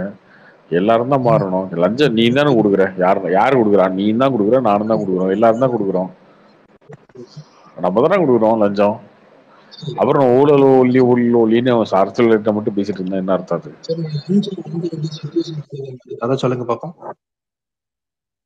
எது இப்போ ஒருத்தனுக்கு ஒரு டிரைவர் வேலை வாங்குறதுக்கு 10 லட்சம் 15 லட்சம்னு ரூபா கொடுத்து வேலை வாங்குறான், அப்படித்தானே?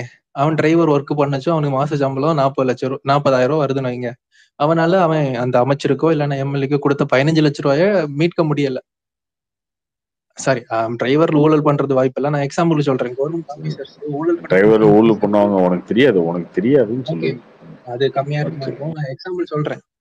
இந்த மாதிரிப்பட்ட சிச்சுவேஷன் வரும்போது அவங்க ஊழல் பண்ண வேண்டியிருக்கு. இதே இதுல நேர்மையான முறையில ஒருத்தருக்கு வேலை வழங்குச்சுன்னா அவருக்கு சம்பளத்தை வச்சுட்டு நிம்மதியா வாழ்ந்துட்டு போவாரு. ஊழல் பண்ண வேண்டிய நேர்மையா வேலையை கொடுத்தா ஊழல் பண்ண யாருக்கு வாய்ப்பு கொடுக்கணுமோ அவங்களுக்கு கொடுத்தா பிரச்சனை வராது.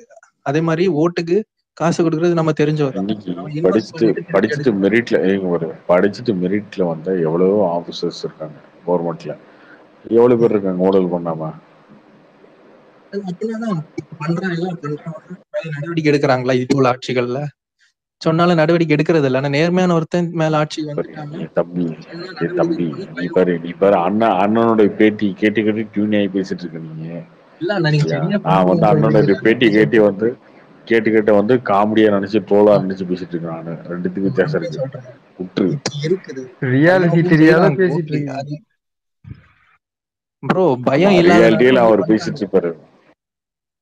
இப்போ செந்தில் பாலாஜி இவங்க மேல நிறைய நடவடிக்கை எடுத்ததுக்கு அப்புறம் இப்போ உள்ள அமைச்சர்கள்லாம் அவ்வளவு தைரியமா வேலை பாலாஜியே நல்ல சூப்பரான ஆளு பேசினவருங்க அவரு. சீமான் செந்தில் பாலாஜி சூப்பரான ஆளு எங்க ஒரு நிமிஷம் அப்படின்னு பேசினவரு. சுதன் அவர் அப்படிதான் பேசுவார். அவர் எல்லாத்தையும் பேசுவார். இப்படியும் பேசுவாரு அப்படியும் பேசுவாரு. இப்ப டாஸ்மாக்ல ஊழல் இருக்குன்னு சொல்லுவீங்க. சிம்பிள் எக்ஸாம்பிள் சொல்றேன் பாருங்க. டாஸ்மாக்ல 10 ரூபா வாங்குறாங்க பாட்டிலுக்கு, ஊழல்னு சொல்லுவீங்க. இதுக்கு தீர்வு என்ன? செந்தில் பாலாஜி மாத்த தீர்வா? ஓகே, செந்தில் பாலாஜி மாத்துறீங்க, வேற ஒருத்தர் ஒரு நிமிஷம் வேற ஒருத்தரை போடுறீங்க. நாளைக்கு நாம் தமிழர் ஆட்சிக்கு வருது, வேற ஒருத்தர் போடுறீங்க. இது தீர்வா? அது கிடையாது. அதை வந்து அபிஷியலா மிஷின்லாம் வச்சு பே பண்ணி பில்லு கொடுத்து இதை பண்ணணும். இதுதான் தீர்வு. அவ்வளவுதான். ஆளுக மாறின பிரச்சனை இல்ல, இங்க சிஸ்டமே மாறணும். ஃபர்ஸ்ட் அதை புரிஞ்சுக்கோ. ஆளுக மாறுறது பிரச்சனை இல்ல, சிஸ்டமே மாறணும். இங்க பில் கொடுக்கணும், ஆன்லைன் பேமெண்ட் வைக்கணும். இதெல்லாம் பண்ண ஆட்டோமேட்டிக்கா மாறிடும். தமிழ்நாடு திருந்த வாய்ப்பே இல்ல, சீமான் சொல்ற மாதிரி எல்லாம் ஊழல்லாம் ஒழிக்க வாய்ப்பே இல்லை அப்படின்னு சொன்னீங்கல்ல, அதுக்கு எக்ஸாம்பிள் சொல்றேன். அதே மாதிரி நாம் தமிழர் கட்சி ஓட்டுக்கு காசு கொடுத்து எந்த தேர்தலுமே சீமானே ஊழல் கட்சி தானே.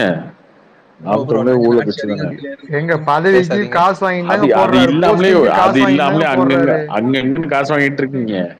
அங்க காசு வாங்கிட்டு போடுறாரு. ஒரு தொகுதியில் ஆள் போறதுக்கு காசு வாங்கிட்டு தான் இருக்கீங்க. இல்லன்னு எப்படி மறுக்க முடியும்? சொல்லு ஒரு நிமிஷம். இல்லன்னு எப்படி மறுக்க முடியும்? அவரோட சொந்த உழைப்புல இருந்து ரூபா கொடுக்கறது, கட்சி வளர்ச்சி கொடுக்கறதுல என்ன தவறு? என்னடா புது இருக்குதுப்பா.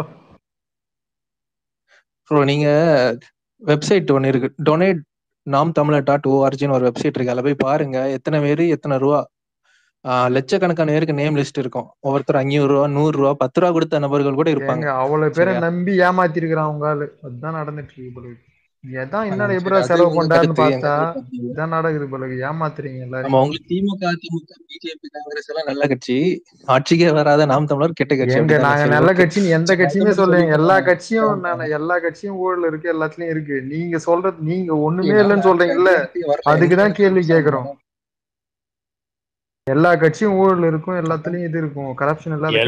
எல்லா கட்சியும் உலகத்துல இருக்குதுங்க. உங்க கட்சி வேற ஏதோ யூனிவர்ஸ்ல இருக்குதுங்க. கரெக்ட். உங்களை பொறுத்த வரைக்கும் அவர் கேண்டிடேட் போற வரைக்கும் காசு வாங்கிட்டு தாங்க போறாரு. எங்க நீங்க இத மாதிரிலாம் ஒரு காமெடி எல்லாம் ஒரு வாழ்நாள்ல கேட்டதில்ல. அவ்வளவு கேட்டது இல்லையா? நாங்க கேட்டிருக்கோம். அது அவங்களே சொல்லியிருப்பாங்க. நான் சொல்லலைங்க, இது புதுசா நான் ஒன்னும் ரகசியம் சொல்ல. ஆல்ரெடி அவங்களுக்கு நடந்த பிரச்சனை இல்லை. அவங்க சொன்னதான் நாங்க பேசுறோம். அவ்வளவுதான். ஒரு கேண்டிடேட் போடுறதுக்கே காசு வாங்கிட்டு போடுறாங்க அப்படின்றது இன்னைக்கு இல்ல, எவ்வளவு நாளும் இருக்க போகாது. அது உங்களை பொறுத்த வரைக்கும் அரசியல்ல நீங்க அப்படி இருக்கதா இங்க இருக்கும் நினைச்சிட்டீங்க, அது தவறு. சரி, நீங்க அப்படியே மனசுல வச்சுக்கோங்க. நாங்க ஓட்டுக்கு அங்க இருக்கிறது நாங்க இருக்கணும். ப்ரோ, கட்சியில இருந்தவங்களே எவ்வளவு ஆடியோ வெளியிட்டு இருக்காங்க ப்ரோ. ஆதாரம் அவ்வளவு இருக்குது ப்ரோ. நீங்க என்னமோ சரி, நாம் தமிழர் கட்சி ஓட்டுக்கு ரூபா கொடுக்க நினைக்கிறீங்களா? கொடுத்துருக்கீங்க. 30 லட்சம் ஓட்டும் அது எப்படி கொடுக்க முடியும்? இல்ல வாங்கிட்டு தானே கேண்டிடேட். ஏங்க ஒரு எம்எல்ஏ ஆகட்டங்க, ஒரு தொகுதியில ஒரு எம்எல்ஏ ஆன பிறகு அப்புறம் கொடுப்பாங்க. இல்ல நான் சொல்றேன், இப்போ ஃபர்ஸ்ட் கொடுத்தவன் ஊழல் பண்ணுவான். நாங்க எங்களுக்கு பண்ண வேண்டிய அவசியமா இல்லைன்னு சொல்ல வரேன். சரியா? ஏங்க நீங்க விஜயண்ணா கூட ஒரு இதுல பேசி அப்புறமா ஊழல் பண்ணுவீங்க, எல்லாம் பண்ணுவீங்க. அப்ப சொல்றோம் வாராமலே பண்றாங்கல்ல. அந்த கொள்கைக்கு வேண்டி இருக்கிறவங்க கண்டிப்பா ஊழல் பண்ண மாட்டாங்க. அப்புறம் பிசினஸ் ஆட் பண்றவங்க தான் ஊழல் பண்ணுவாங்க. ஏங்க கட்சிக்கு வரவங்க சம்பாதிக்க சும்மா வேலை இது பார்த்துட்டு போற சோசியல் சர்வீஸ் பண்றதுக்கு வராங்க. Yes of course. எந்த முட்டாளும் வர மாட்டாங்க. அவரு வர என்னென்னமோ பேசுறாருங்க. நேத்து முந்தானத்து ஒரு வீடியோ பார்த்தேன். அதுல பேசியிருக்காரு, என் மினிஸ்டர் எம்எல்ஏ எல்லாம் எங்க 5ஆம் வகுப்பு படிச்சிட்டு இருக்கான், பூரா இறக்கி விடுவோம் பாத்துக்க 2026 எல்லா சின்ன சின்ன பசங்களை இறக்கி விடுவேன். நான் ஒருத்தன் தான் அங்க பெரிய ஆளு, நான் மட்டும் தான். நான் ஏன் நிக்கிறேன் தெரியுமா? நான் தான் அவங்க கோச்சு. டேய் போடா அந்த கோட்டை தொட்டு வாடா அப்படின்னு சொல்லுவேன். கோட்டை மட்டும் தொட்டுட்டு வந்துடுறா அப்படின்னு சொல்லுவேன். அது மனசாட்சி மகாநடிகன் படம் நினைச்சிட்டு வந்துட்டாரு. சுதன், நீங்க அவர் பேசுனது அதை கேட்டீங்களா? அது பிடிச்சிருந்தா உங்களுக்கு? அது பேசுனது அதை சொல்லுங்க ஃபர்ஸ்ட். இல்ல அவங்க சொல்றது ஓகே, அவங்க கிண்டல் பண்ற மாதிரி தான் பேசுறாங்க. அதுக்கு அதை ஒத்துக்கும். ஏன்னா அவர் ஓகே, அவரோட இதெல்லாம் ஓகே தான். பட் ஆனா அவர் பேசுறது ரொம்ப இதுவா இருக்கு, ரியாலிட்டி இல்லாத இருக்கு. அத நீங்க இப்ப புரிஞ்சு இல்ல. நான் ரியாலிட்டி எக்ஸாம்பிள் சொல்றேன். இப்போ கன்னியாகுமரிக்கு கேண்டிடேட் அனௌன்ஸ் பண்ணியாச்சு. மரியா ஜெனிஃபர்னு ஒருத்தங்க. அவங்க 17 வருஷமாட்டு சவுதியில ஒரு பெரிய நிறுவனத்துல, தனியார் நிறுவனத்துல ஒர்க் பண்ணிட்டு இருந்தவங்க. மாசம் 2 லட்சம் 3 லட்சம் சம்பாதிச்சிட்டு இருந்தவங்க. அவங்க வேலையை விட்டுட்டு ஹஸ்பண்ட் அண்ட் ஒய்ஃப் இங்க அரசியலுக்கு ஈடுபாடு வந்தாச்சு. சோசியல் சர்வீஸ் தானே, அரசியல்னா சோசியல் சர்வீஸ் தான். அரசியல் என்பது அனைத்து மக்களுக்கான தேவையும் அதை நிறைவு செய்யும் சேவையும் தான். இல்ல எனக்கு நீங்க சொல்றதெல்லாம் ஏதோ நாங்களும் ஊழல் கட்சி, நாங்களும் தப்பானவங்க அந்த மாதிரி ப்ரொஜெக்ட் பண்ற மாதிரி இருக்கு. நான் சொல்றேன் இல்ல அப்படி நாங்க சொல்லல. நீங்க எல்லாரும் டைம் மட்டும் தான் அரசியல் பண்றவங்க. நாம் தமிழர் கட்சியில மேக்ஸிமம் 90% பேர் இருக்காங்க. ஐடில ஒர்க் பண்றவங்க ஏகப்பட்ட பேர். ஓகே சொல்லணும்னு தோணுச்சு. நீங்க வேணா செக் பண்ணி பாருங்க. மரியா ஜெனிஃபர் அவங்க எல்லா கட்சியிலுமே ஐடில வேலை இருப்பாங்க. இப்ப திமுக ஐடிவில ஜேம்ஸ் எல்லாம் இருக்காரு, அவர் ஐடில வேலை பார்க்கறாரு, மீன் போடுறாரு, சீமானுக்குலாம் மீன் போடுறாரு. பாத்துருக்கீங்களா? அவர் ஐடில வேலை பார்க்கறாரு. அந்த மாதிரிதான் எல்லாருமே எல்லா இடத்துலயும் இருப்பாங்க. இது பேச்சா நாங்க வந்து ஐடில வேலை பார்க்கறவங்க இருக்காங்க. ஐடில வேலை பார்க்கறவங்க எல்லாத்துலயும் தான் இருக்கான். திமுக இருக்கான், அதிமுக இருக்கான், எல்லா கட்சியிலும் தான் இருக்காங்க. அப்படின்னா இல்லங்க, சீமான் ஸ்பீச் கொஞ்சம் லெஸ்ஸா பேசினாங்க. எங்க ஸ்பீச் கொஞ்சம் ஓவர் கான்பிடென்ட்டா பேசிட்டு இருக்காரு. அதை கொஞ்சம் ஸ்டாப் பண்ணாலே ஓரளவுக்கு சான்ஸ் இருக்கும். அவர் பேச்சுல மட்டும் தான் பேச முடியும்னு பேசுறாருங்க. என்னங்க நீங்க? ஓகே ப்ரோ பாப்போம். இல்ல அதுதான் அவருக்கு மைனஸ். இல்லைங்க, சுதன்னே டியூன் ஆகுறாருல, அவருக்கு தெரியுது இவங்க எல்லாம் டியூன் பண்றதுக்கு என்ன பேசணும்னா அது பேசுறாரு. இல்ல நீங்க சொன்னதுக்கு நான் எக்ஸாம்பிள்ஸ் சொன்னேன். பார்ட் டைம்ல தான் எங்க அரசியல் நாங்க பண்ணிட்டு இருக்கோம் அப்படின்னு சுதன் சொல்றாரு பாத்தீங்களா. 2024 நாங்க தான் எதிர்கட்சின்னு சொல்றாரு பாத்தீங்களா. ஒரு எம்எல்ஏ கூட ஜெயிக்காம இப்படி அதை இந்த மாதிரி பேசி மாத்த முடியும் அப்படின்னா அதை பண்ணிட்டு இருக்காருல்ல சக்சஸ்ஃபுல்லா. அது அவருக்கு மைனஸ். எத்தனை வருஷம் கழிச்சு ஆட்சி இருக்குது? அடுத்து வந்துட்டாரு பாருங்க. இல்ல கார்த்தி ப்ரோ, இது எப்படின்னா நீங்க வெளியில இருந்து விமர்சனம் பண்றீங்களா, ஆனா அந்த கட்சிக்குள்ள இருக்கவங்க ஜெயிக்கிறான்னு தானே நம்புவாங்க எப்பவுமே. வெளியில பேசுற போது ஜெனரல் பப்ளிக் பிடிக்கல. அது வெளியில வந்து நாங்க தோக்க போறோம் அப்படின்னு சொல்ல மாட்டாங்கல்ல. ஏதாவது சொல்லிடுவாங்கன்னு சொல்லிட்டு முன்னாடியே முன்ஜாமீன் போட்டீங்களா? புரியல. இல்லங்க என்ன கேட்டிருந்தா நான் அப்பவும் அப்படிதான் சொல்லிருப்பேன். வின்னாவாங்கன்னு தான் சொல்லுவேன். அதான் கட்சிக்குள்ள இருக்கவங்களுக்கு வெளியில இருக்கவங்களுக்கு ஆளுங்கட்சி இல்ல. நீங்க ஆளுங்கட்சி டிவிக்கே எதிர்கட்சி நாம் தோன்றா நல்ல கூட்டணி. ஓ 2022 பேரும் குத்தகை எடுத்துட்டீங்க. சரி ரைட்டு ஓகே. எங்களை போய் பேசின அப்புறம் விமர்சனம் பண்ணுங்க சார். இல்லங்க இல்ல விஜய் சொன்னதுக்காக திருப்பி சொல்றேன். என்ன நீங்க ஆளுங்கட்சி அவங்க எதிர்கட்சியா? ஓகே அப்படி இல்லைங்க ஏங்க, அப்படி எல்லாம் இல்லைங்க. நான் சொல்ல வந்தது அவர்கிட்ட சொன்னீங்களா ஒரு எம்எல்ஏ கூட ஜெயிக்காம நீங்க சொல்றீங்கன்னு சொல்றீங்களே. நான் எலெக்ஷனே முற்றாக நீங்க ஆட்சியே பிடிச்சிருவேன்னு சொல்றீங்களா, அதுக்காக மீன் பண்ணேன். ஆமாம் இல்ல நம்பிக்கை தானாங்க. நம்ம கட்சியில இருக்கவங்க அவங்க இல்ல நான் யாருக்கும் சப்போர்ட்டா பேசல. ஆக்சுவலா அவங்க சொல்றதுக்கு எதிர்வாதம் வைக்கிறேன், அவ்வளவுதான்.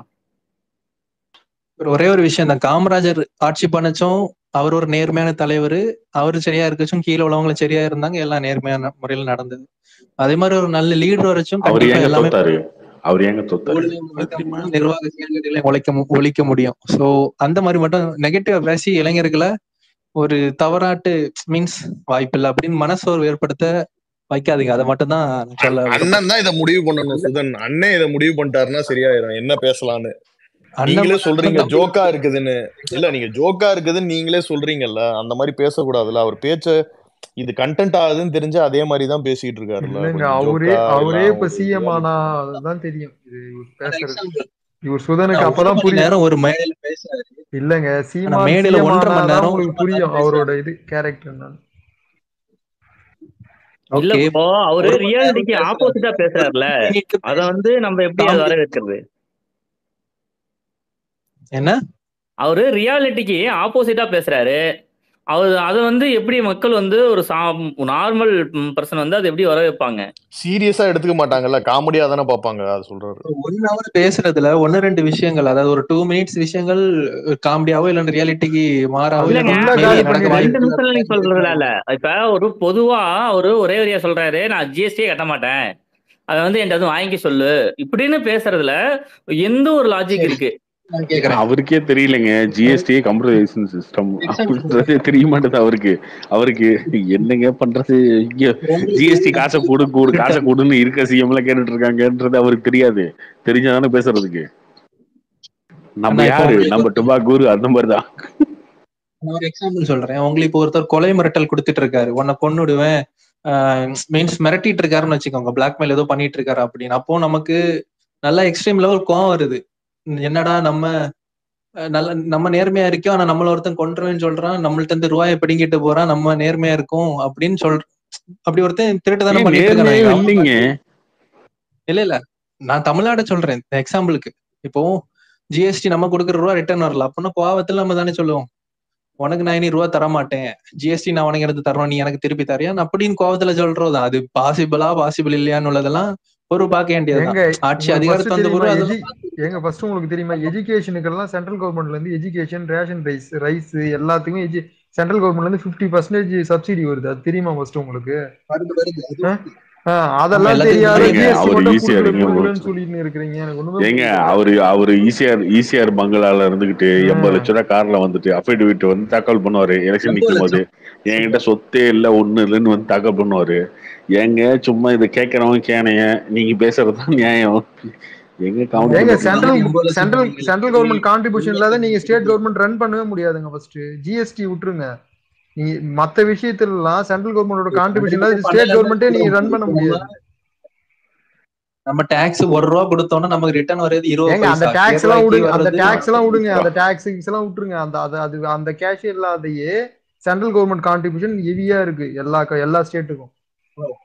சென்ட்ரல் கவர்மெண்ட் கிட்ட கண்ட்ரோல் இருக்க வேண்டியது ரூபா அச்சிடுறது, ரயில்வேஸ், அப்புறம் மிலிட்டரி, இந்த மாதிரி ஒரு 4-5 விஷயங்கள் தான் சென்ட்ரல் கவர்மெண்ட் கண்ட்ரோல் பண்ணணுமே தவிர மிச்சம் எல்லாத்தையும் கான்ட்ரிபியூஷன் அதிகமா இருக்கு எல்லா டிபார்ட்மெண்ட்லயும். எல்லா டிபார்ட்மெண்ட்லயுமே சென்ட்ரல் கவர்மெண்டோட இல்ல அண்ணா வந்து என்ன மாத்திடுவாரு, சிஎஸ்கேல 15 ரூபாய் மாத்திடுவாரா? சிஎஸ்கே ஓனர் என்ன சொல்லுவான், ஓனர் ஒத்துக்குவானா? சிஎஸ்கே ஓனர் சீமான் கோவில்பட்டி ஸ்பீச் அடிச்சு பாருங்க, 1.5 மணி நேரம் பேசியிருக்காரு. அதுல ஒரு 1 மினிட் தமிழ்நாட்டுல பிளேயர்ஸ் யாருமே இந்திய டீம்ல அவர் சொல்றது என்ன விஷயம்னா, செப்பரேட் கண்ட்ரி ஆனா மட்டும்தான் அவர் சொல்றதெல்லாம் நடக்கும். அதுக்கு ஓகேவா உங்களுக்கு? போற போக்க பார்த்தாலும் செப்பரேட் கண்ட்ரி ஆகும். அதுக்கப்புறம் ஆனாலுமே அவர் எப்படிங்க வந்து சிஎம் ஆவாரு?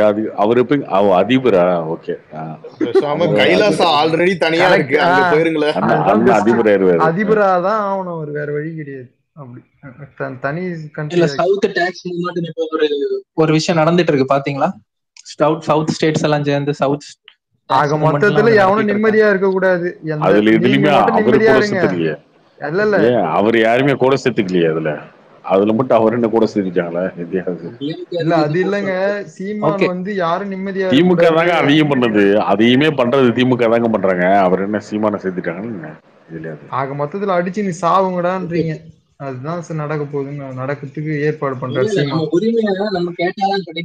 என்ன உரிமை இல்லாத இருக்காங்க? என்ன உரிமை இல்ல தமிழ்நாட்டுல? எல்லாத்துக்கும் உரிமை இருக்குது. என்ன உரிமை இல்லாத யாரு இருக்காங்க இங்க? என்னங்க என்ன உரிமை இல்ல? இலங்கை நாடு உங்களுக்கு நட்பு நாடு.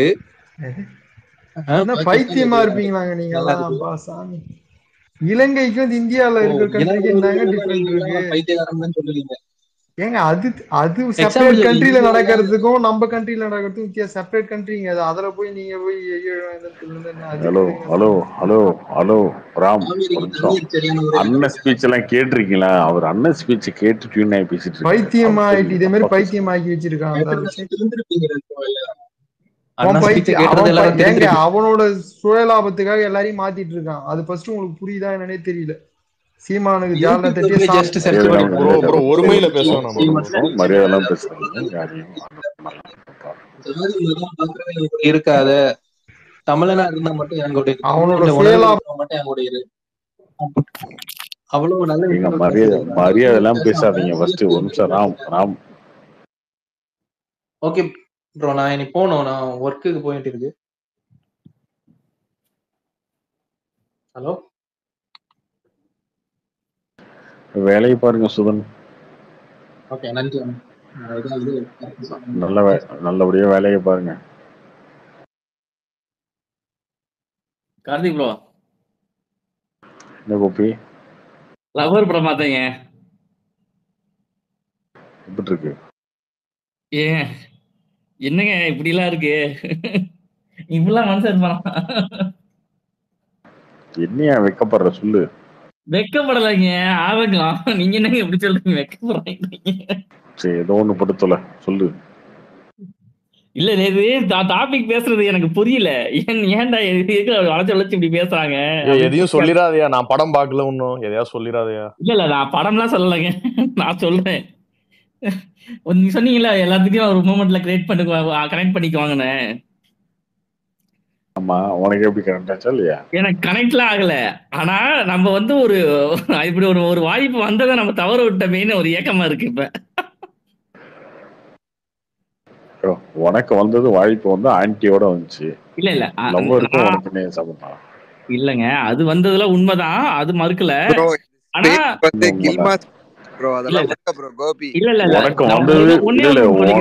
உனக்கு வந்த வாய்ப்புலாம் வந்து சிந்து சமவெளி மாதிரி வாய்ப்பு. அதுக்கு சம்மந்தம் கிடையாது ப்ரோ. அது இல்ல ப்ரோ, நான் ஒன்னே சொல்லிக்கிறேன். எனக்கு அந்த நாள்லாம் ஞாபகம் இருக்கு, அந்த டேட்லாம் ஞாபகம் இருக்கு, டைமிங்லாம் ஞாபகம் இருக்கு தல. ப்ரோ இது கில்மா ஸ்பேஸ் இல்ல ப்ரோ, விடுங்க ப்ரோ. சொல்லலங்க, ஒரு நிமிஷம் சொல்ல வரத ஒருத்தன பேச விடுங்க.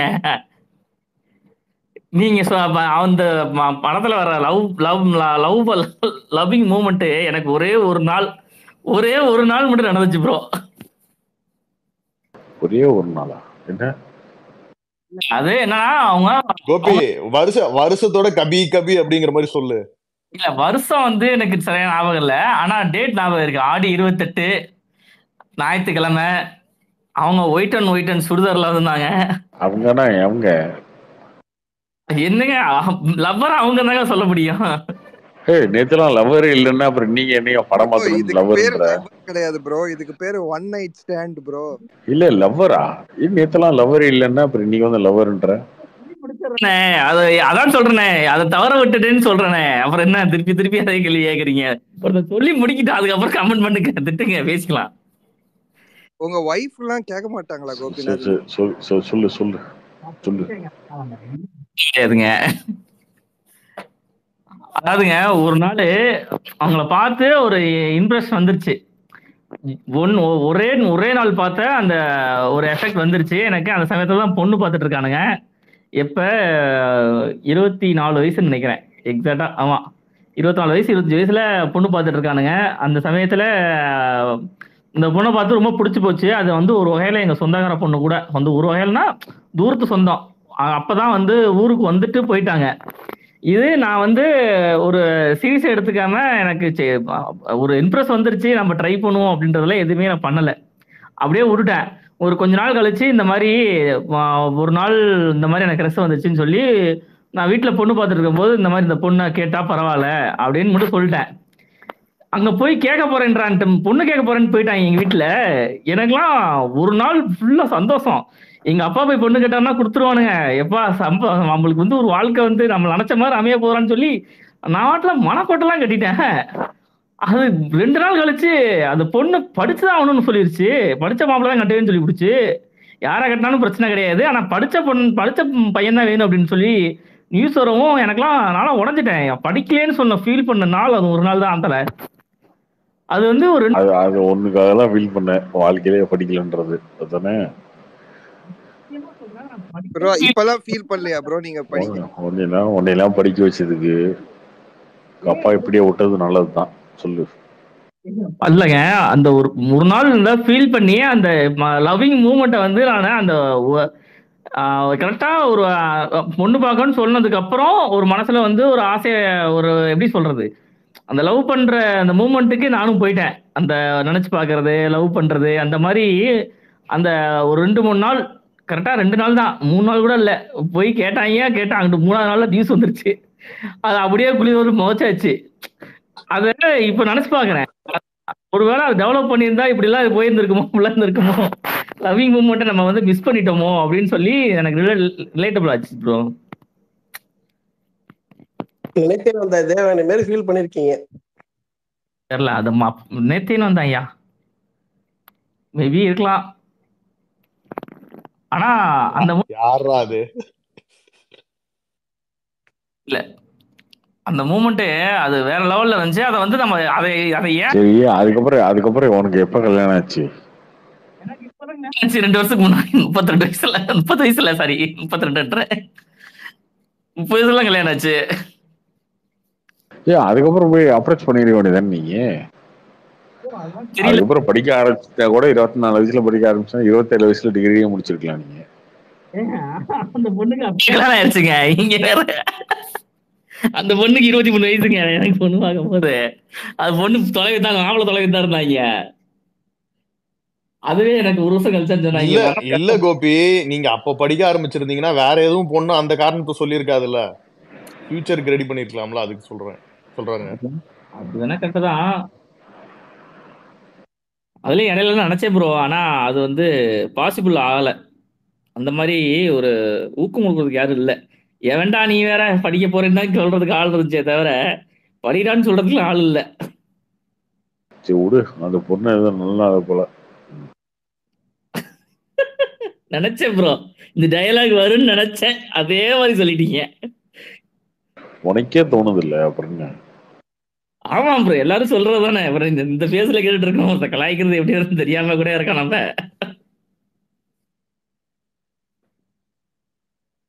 ஓகே ப்ரோ, இதை சொல்லணும்னா வந்த உடனே, படத்தை விட்டு வெளியே வந்த உடனே உங்களை உடனே ஃபேஸ் அப்போ கனெக்ட் பண்ணி போட்டேன். மனசுல பார இறங்கின மாதிரி இருக்கு ப்ரோ. இறங்கிச்சா ஃபுல்லா? ஆனா அது சொன்னச்சு, நம்ம லவ் பண்ணாம விட்டுட்டோமே, நம்மளுக்கு அந்த வாய்ப்பு வந்துச்சு, ஒரே ஒரு நாள் வந்துச்சு, அதை யூஸ் பண்ணிருக்கலாமே. ஆக்சுவலா பொண்ணு லோக்கல் பொண்ணா இருந்தா ஒருவேளை கண்டினியூ இருக்குமான்னு தெரியல. பொண்ணு வெளியூர் பொண்ணா போச்சு, அதனால அதை ட்ரை பண்ண முடியல. அதுக்கப்புறம் 5 வருஷம் ஆகி அதுக்கப்புறம் கல்யாணம் பண்ணி, அதுக்கப்புறம் கல்யாணம் ஆகி 2 வருஷம் ஆகி அதுக்கப்புறம் வீட்டை விட்டு துரத்தி விட்டு தனியா வந்துட்டு இப்ப வந்து ஒரு பொண்ணை பார்த்தேன் அப்படின்னு ஃபீல் பண்றான் பாரு. இலை ப்ரோ, அந்த படத்தை பார்க்கும்போது நீங்க உங்களுக்கு அந்த மாதிரி தோணி இருக்குல்ல, உங்களுக்கு தோணி இருக்கும்ல? எனக்கு தோணுதா படம் பிடிச்சிருக்குன்னு சொன்னேன். அவ்வளவுதான். அந்த தோணுதல் வந்து ஏற்படுத்துறது லவர் படம் சக்சஸ். இல்ல கார்த்தி ப்ரோ, அந்த ரூமர் உண்மையா? நிறைய பேர் ரூமர்னு ட்வீட் போட்டிருந்தாங்க. ஏங்க அந்த ஃபர்ஸ்ட் ஹாஃப்ல பாக்குறதாங்க நான் அப்படியே அந்த ஃபர்ஸ்ட் ஹாஃப்ல என்ன இருக்கோ அதுதாங்க நான். டார்ச்சர்னா டார்ச்சர், வயலன்ஸ்னா வயலன்ஸ். எவ்வளவு வயலன்ட் தான். ஓவர் பொசசிவா இருந்தீங்களா என்ன? ஆமா ஆமா, ரொம்ப டார்ச்சர் தான் அப்பலாம் ப்ரோ. எல்லாருமே அந்த வயசுல கனெக்ட் பண்ண முடிஞ்சது ப்ரோ. அந்த எல்லாருமே அவங்க வாழ்க்கையில ஏதாவது ஒரு லவ்ல ஓவர் பொசசிவா தான் இருந்திருப்பாங்க. அதெல்லாம் டைரக்டர் சும்மா ரொம்ப சூப்பரா அந்த கதைய, அந்த சீன்ஸ்லாம். இல்ல நான் நமக்கு அசிங்கமா தான் இருக்கு இப்ப பாக்கும்போது. இல்ல கார்த்தி ப்ரோ, நான் படம் ஒன்னும் பாக்கல, பட் நீங்க சொல்றத வச்சு சொல்றேன். ஆனா இந்த கூட இருக்க ஃப்ரெண்டு ஒருத்தங்க சொல்லுவாங்க, அப்போ டேய் நீ பொசசிவா இருக்கிறீன்னா அவ்வளவு அன்பு வச்சிருக்கேன்னு அர்த்தம்டா, அதுல தப்பே கிடையாதுறான்னு ப்ரோ. அதுதான் ப்ரோ உலகத்திலே மிகப்பெரிய உருட்டுனா அதான் ப்ரோ. அதுதான் அங்கதான் இவங்க நம்மளுக்கு நல்லது சொல்றாங்கன்னு நினைச்சிருப்போம், ஆக்சுவலா அங்கதான் தப்பு ப்ரோ. இன்னொன்னு சொல்லுவாங்க, மோதல்ல தான் காதல் இருக்கும்னு இன்னொன்னு சொல்லுவாங்க. செருப்படிதான் கிடைக்கும். அதெல்லாம் அப்பெல்லாம் அப்படிதாங்க. அது அப்ப தெரியாதுல்ல. இப்ப நினைச்ச பார்த்தா ரொம்ப கேவலமா தான் இருக்கு. ஒரு நாள் போன் எடுக்கலாம், 2 நாள் அதுக்கு சண்டை போடுவோம். அந்த மாதிரி எதுக்கு போன் எடுக்கலாம். ஐயோ, படம் பயங்கரமா இருக்கும் போல் இருக்கே, பாத்துறேன். ப்ரோ பார்க்காம இன்னும் பாக்கலீங்களா? 2 நாள் ஆச்சே ப்ரோ. இங்க ரிலீஸ் ஆகல ப்ரோ. இவங்க ஏன் இப்படி பண்றாங்கன்னு தெரியல. கடைசியில குட் நைட்டும் ஆகல அந்த டைம், இதுவும் ஆகல. ஆனா குட் நைட்டுக்கும் இதுக்குமே ஒரு இடத்துக்கு மேல அவ கூட இருக்க ஃப்ரெண்ட்ஸ் எல்லாம் பார்த்து என்னை பார்த்து பயந்துருவாங்க. ஐயோ இல்ல ப்ரோ, அதுல கார்த்தி ப்ரோ ஒரு விஷயம் யோசிச்சீங்கன்னா, பொண்ணுங்க கொஞ்சம் தெளிவா தான் இருந்திருக்காங்க. அவங்களுக்கு பண்ற அட்வைஸ் பண்றவங்க கரெக்டா தான் பண்ணிருக்காங்க, இந்த மாதிரி இருக்க கூடாதுன்னு. பசங்க சைடு அட்வைஸ் பண்றவங்க தான் சரியில்லையோன்னு நினைக்கிறேன். இவனுக்கு சரியில்லை. ஆமா ஆமா. ப்ரோ நம்மளுக்கு அட்வைஸ் பண்றது யாரு ப்ரோ? நம்ம கூட இருக்கிறவங்க தானே. அவங்களுக்கு என்ன பெருசா தெரிய போகுது? நமக்கு எவ்வளவு கூட ஒரு கோட்டரை வாங்கி வச்சுட்டு குடிச்சிட்டு உட்காந்து ஏதோ வசனம் பேசுவானுங்க. வேற என்ன பண்ணுவாங்க? அட்வைஸ் தான் பண்ண முடியும். இல்ல நம்ம பண்ற ஒரு தப்பு இருக்குல்ல, இவனுங்க லவ் பண்றவங்க கிட்ட அட்வைஸ் கேட்டா கூட பரவாயில்ல, நம்ம கூட இருக்கவன் அவனே ஒன்னும் லவ் பண்ணிருக்க மாட்டான், அவன் கிட்ட போய் அட்வைஸ் கேட்டு அதை செய்யணும்னு நினைப்போம்ல, அதுதான் அடிவாங்க பயங்கரமா.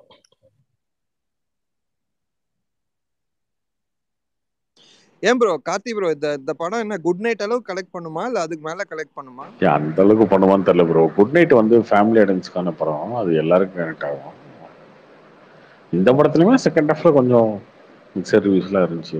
எனக்குமே பெருசா செகண்ட் ஹாஃப் கொஞ்சம் ரெபெட்டிட்டிவா ஸ்லோவா தான் இருந்துச்சு.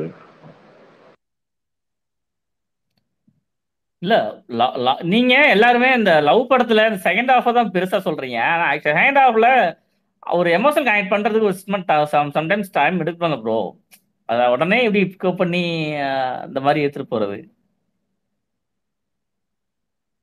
ஃபர்ஸ்ட் ஹாஃப்லயே முக்கவாசி அவங்க ஃபர்ஸ்ட் ஹாஃப்லயே படம் முடிகிற அளவுக்கு வந்துருச்சு. இப்போ செகண்ட் ஹாஃப்ல கொஞ்சம் டைம் எடுத்தானே பண்ணி ஆகணும், வேற வழி இல்ல. ஏன் ப்ரோ? இல்ல அது ஓகே, படம் பார்க்கும்போது நமக்கு எப்படி இருக்கோ அதுதான் சொல்ல முடியும். இல்ல அது ஜோவும் இதே தான் சொன்னீங்க, அதுக்காக தான் நான் திருப்பி சொல்றேன். ஜோ செம்மையா இருந்துச்சுங்க படம், எனக்கு ஃபுல்லாவே ரொம்ப நல்லா இருந்துச்சுங்க. எனக்குலாம் ஜோ வெரைட்டிருச்சு, நல்லா ரொம்ப என்ஜாய் பண்ணேன் ஜோ படம். அது ரியாலிட்டி கனெக்ட் பண்ற மாதிரி ஓரளவுக்கு யதார்த்தமா இருந்தாலே நல்லா கனெக்ட் ஆயிரும். ஆனா இந்த ரெண்டு படத்துலயும் நீங்க நோட்டீஸ் பண்ணீங்கன்னா ஃபர்ஸ்ட் ஹாஃப் நிறைய ரியாலிட்டியோட இன்னும் நல்லாவே கனெக்ட் ஆகுது, செகண்ட் ஹாஃப் கொஞ்சம் டிஃபரெண்டா இருக்கு. ப்ரோ நீங்க ரியாலிட்டிலேயே சில லைஃப்ல நடக்கிறதெல்லாம் பாத்தீங்கன்னா யார் சொன்னாலும் நம்ப மாட்டாங்க ப்ரோ. அது சில ஸ்டோரி தானே, அது சில பேருக்கு நம்ப முடியாது. எப்பவுமே ரொம்ப கிரவுண்டடா ரியாலிட்டின்னு நினைப்போம், பட் ரியாலிட்டியில இன்னும் ஒரு மாதிரி நம்ப முடியாத மாதிரி நடக்கும் நிறைய விஷயம். பட் எனக்கு ஜோலாம் வந்து எனக்கு சூப்பரா இருந்துச்சு ப்ரோ, அந்த நல்லா ஃபீல் குட்டா இருந்துச்சு ஃபுல்லாவே படம். ஆனா ஜோ வரத பார்த்துட்டு வந்து 3-4 பக்கத்துக்கு எழுதிட்டேன், ட்விட்டர்ல ட்விட் போட்டேன். சாங்ஸ் எல்லாமே சூப்பரா இருந்துச்சு.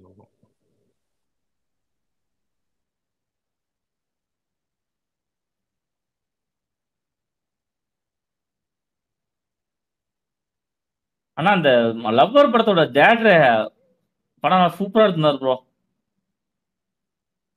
யாரு? லவ்வர் படத்தோட டைரக்டர்.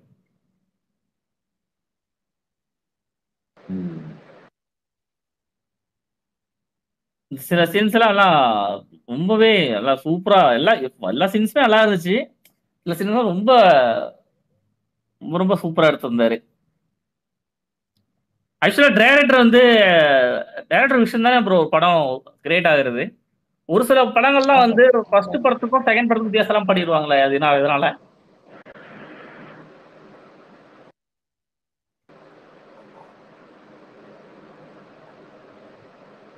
எப்படி ப்ரோ? அதான் தெரியாது. இல்ல இது ஏன் கேக்குறேன்னா, துருவங்கள் 16 எடுத்த கார்த்திக் தான் ரெண்டாவது படத்தையும் எடுத்தது. ரெண்டாவது படம் எடுத்து வரல, மூணாவது படம் அந்த படம் தான் எடுத்தாரு. ஆனா ஃபர்ஸ்ட் படத்துக்கும் அதுக்கும் சம்மந்தமே இல்லாம எடுத்து வச்சிருந்தாரு. அதுக்காக கேக்குறேன் ப்ரோ.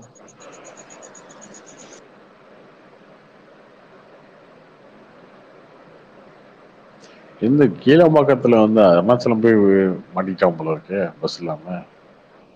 ஆமாடா, பஸ்ஸே இல்லையா, அழுகுறாங்க ப்ரோ. என்ன அது ஃபுல்லா ட்விட்டர்ல ஃபுல்லா அதான் ப்ரோ, 3 பஸ் தான் இருக்கு, 300 பேசஞ்சர் என்னென்னமோ போட்டுருந்தாங்க. அவங்க நாங்க பண்ணுவாங்க நைட் நேரத்துல ப்ரோ. ஆனா இது கொஞ்சம் தப்பல் தான் ப்ரோ. என்ன பண்ணுவாங்க, நைட்டு 2 மணிக்கு பஸ் இல்லைன்னா கஷ்டம் தான் ப்ரோ. நான் என்ன ஒரு மாதிரி மைண்ட் ஃபாக் ஆயிடும் ப்ரோ. என்ன எதுல திட்டுறது இவனுங்களாம்? கெட்ட வார்த்தைலாம் திட்டணும், திட்டினாலும் அரெஸ்ட் பண்ணிடுவானுங்க. இந்த அளவுக்கு கூடவா ஒரு பிளானிங் இருக்காது. என்னென்னமோ ப்ராக்ரசிவ் தாட்ஸ் எல்லாம் நல்லதுதான். பட் இதுல ஏதாவது ஒண்ணு இல்ல இல்ல இருக்கணும்ல. ஓகே, தப்பு நடக்கிறது பிரச்சனையே இல்லை ஹரிஷ், தப்பே நடக்கலாம். ஓகே, ஆனா அதுக்கும் வந்து ஒரு முட்டு கொடுப்பானுங்க பாருங்க, அந்த அது வாகா இன்னும் பாட்டு. கோவத்தை அதிகப்படுத்துங்க. ஆமா, அது அந்த வாகா புரிஞ்சுக்கவே பாட்டு மாட்டேங்கிறானுங்க. வாகா பாட்டுலாம் வந்து கொடுப்பாரு பாருங்க ஒரு முட்டு. அதெல்லாம் ஒரு 20 வருஷம் கழிச்சு சென்னை எப்படி இருக்குன்னு பிளான் பண்ணி கட்டின பஸ் ஸ்டாண்டு அப்படின்னு பாருங்க. அப்படியே இந்த வெறி அங்கதாங்க வரும். ஆனா ப்ரோ இப்போ இவ்ளோ ஆங்கர் இருக்கே, ஆனா இதெல்லாம் ஓட்டா மாறுமா ஆப்போசிட்ல? அதான் எனக்கு டவுட்டாவே இருக்கு. கண்டிப்பா நான் மாறும். 24 கண்டிப்பா கேட்கல, மாறும் ப்ரோ. 26 கேட்கல. நான் இப்போ 2 மாசத்துல வர எலெக்ஷனுக்கு கேட்கறேன். 2 மாசத்துலயே மாறும். அப்படின்னா திமுக எப்படி ப்ரோ 40/40 ஜெயிக்கும்? கான்ட்ரடிக்டரியா இருக்கு. அப்படின்னு அவங்க நினைச்சிட்டு இருக்காங்க. நீங்க பாருங்க ரிசல்ட் வரும். அது ஓகே, ஒப்பீனியன் போல் எல்லாமே அப்படிதான் வருது.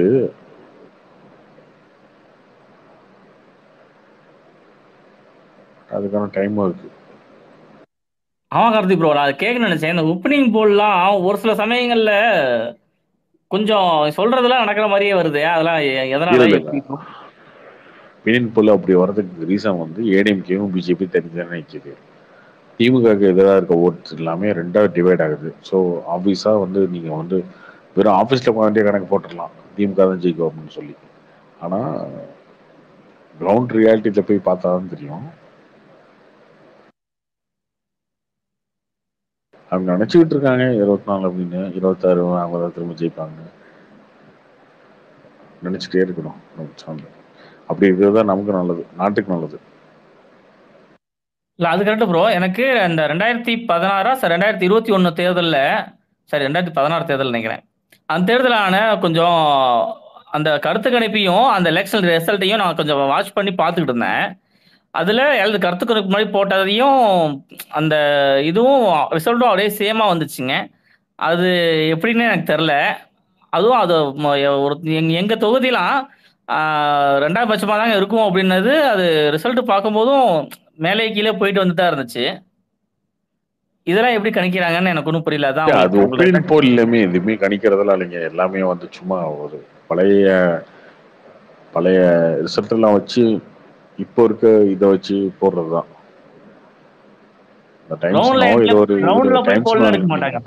டைம்ஸ் நோவில் வந்து 16% வந்து ஏடிஎம்கே, 20% பிஜேபின்னு போட்டிருக்கான். ஆனா போட்டுட்டு ஏடிஎம்கே ஒரு சீட்டு ஒரு எம்பி, 1-2 எம்பி ஏடிஎம்கேக்கு 16%, பிஜேபிக்கு 20% எம்பி இல்லை அப்படி போட்டு வச்சிருக்காங்க. இதெல்லாம் வந்து எதுவுமே நம்ப முடியாது. பிஜேபி அதிகமாக இருக்கிறதா நானும் சொல்றேன். பட் இதையுமே நம்ப முடியாது. என் ரிசல்ட்ன்றது வேற மாதிரி இருக்கும். இன்னும் 18 மோடி வர போறாரு, ரேலி நடத்த போறாங்க, அதுக்கப்புறம் பிரச்சாரம் பண்ணுவாங்க, மேனிஃபெஸ்டோ விடுவாங்க, கூட்டணி எல்லாம் மாறும், இதெல்லாம் இருக்கு.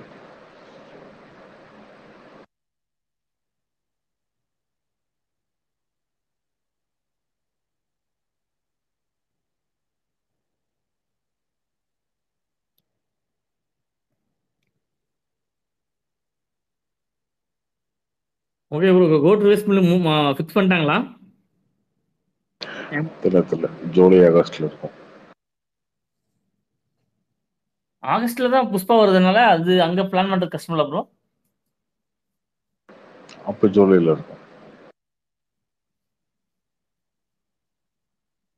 ஓகே, அப்ப எலெக்ஷன் முடிஞ்சுதான் இது ஆடியோ லான்ச் வருது. அப்ப ஆமா, ஆடியோ லான்ச்ல ஒரு சம்பவம் இருக்கு.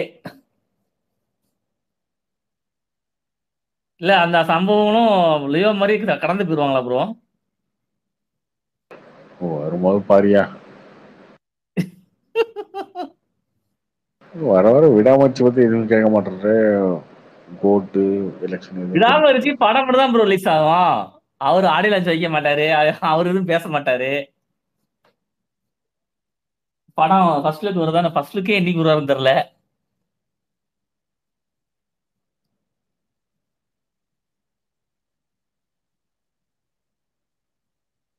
ஆனா 2015 இந்த வேதாளம் படத்துக்கு தான் ஃபர்ஸ்ட் லுக் வந்து ரிலீஸ் ஆனதுக்கு அப்புறம் ஒரே ஒரு டீசர் ரிலீஸ் பண்ணிட்டு நேரா படத்தை ரிலீஸ் பண்ணிட்டாங்க. படத்து ஒரே டீசரு, பாட்டு, இது மட்டும். ஏன் ப்ரோ?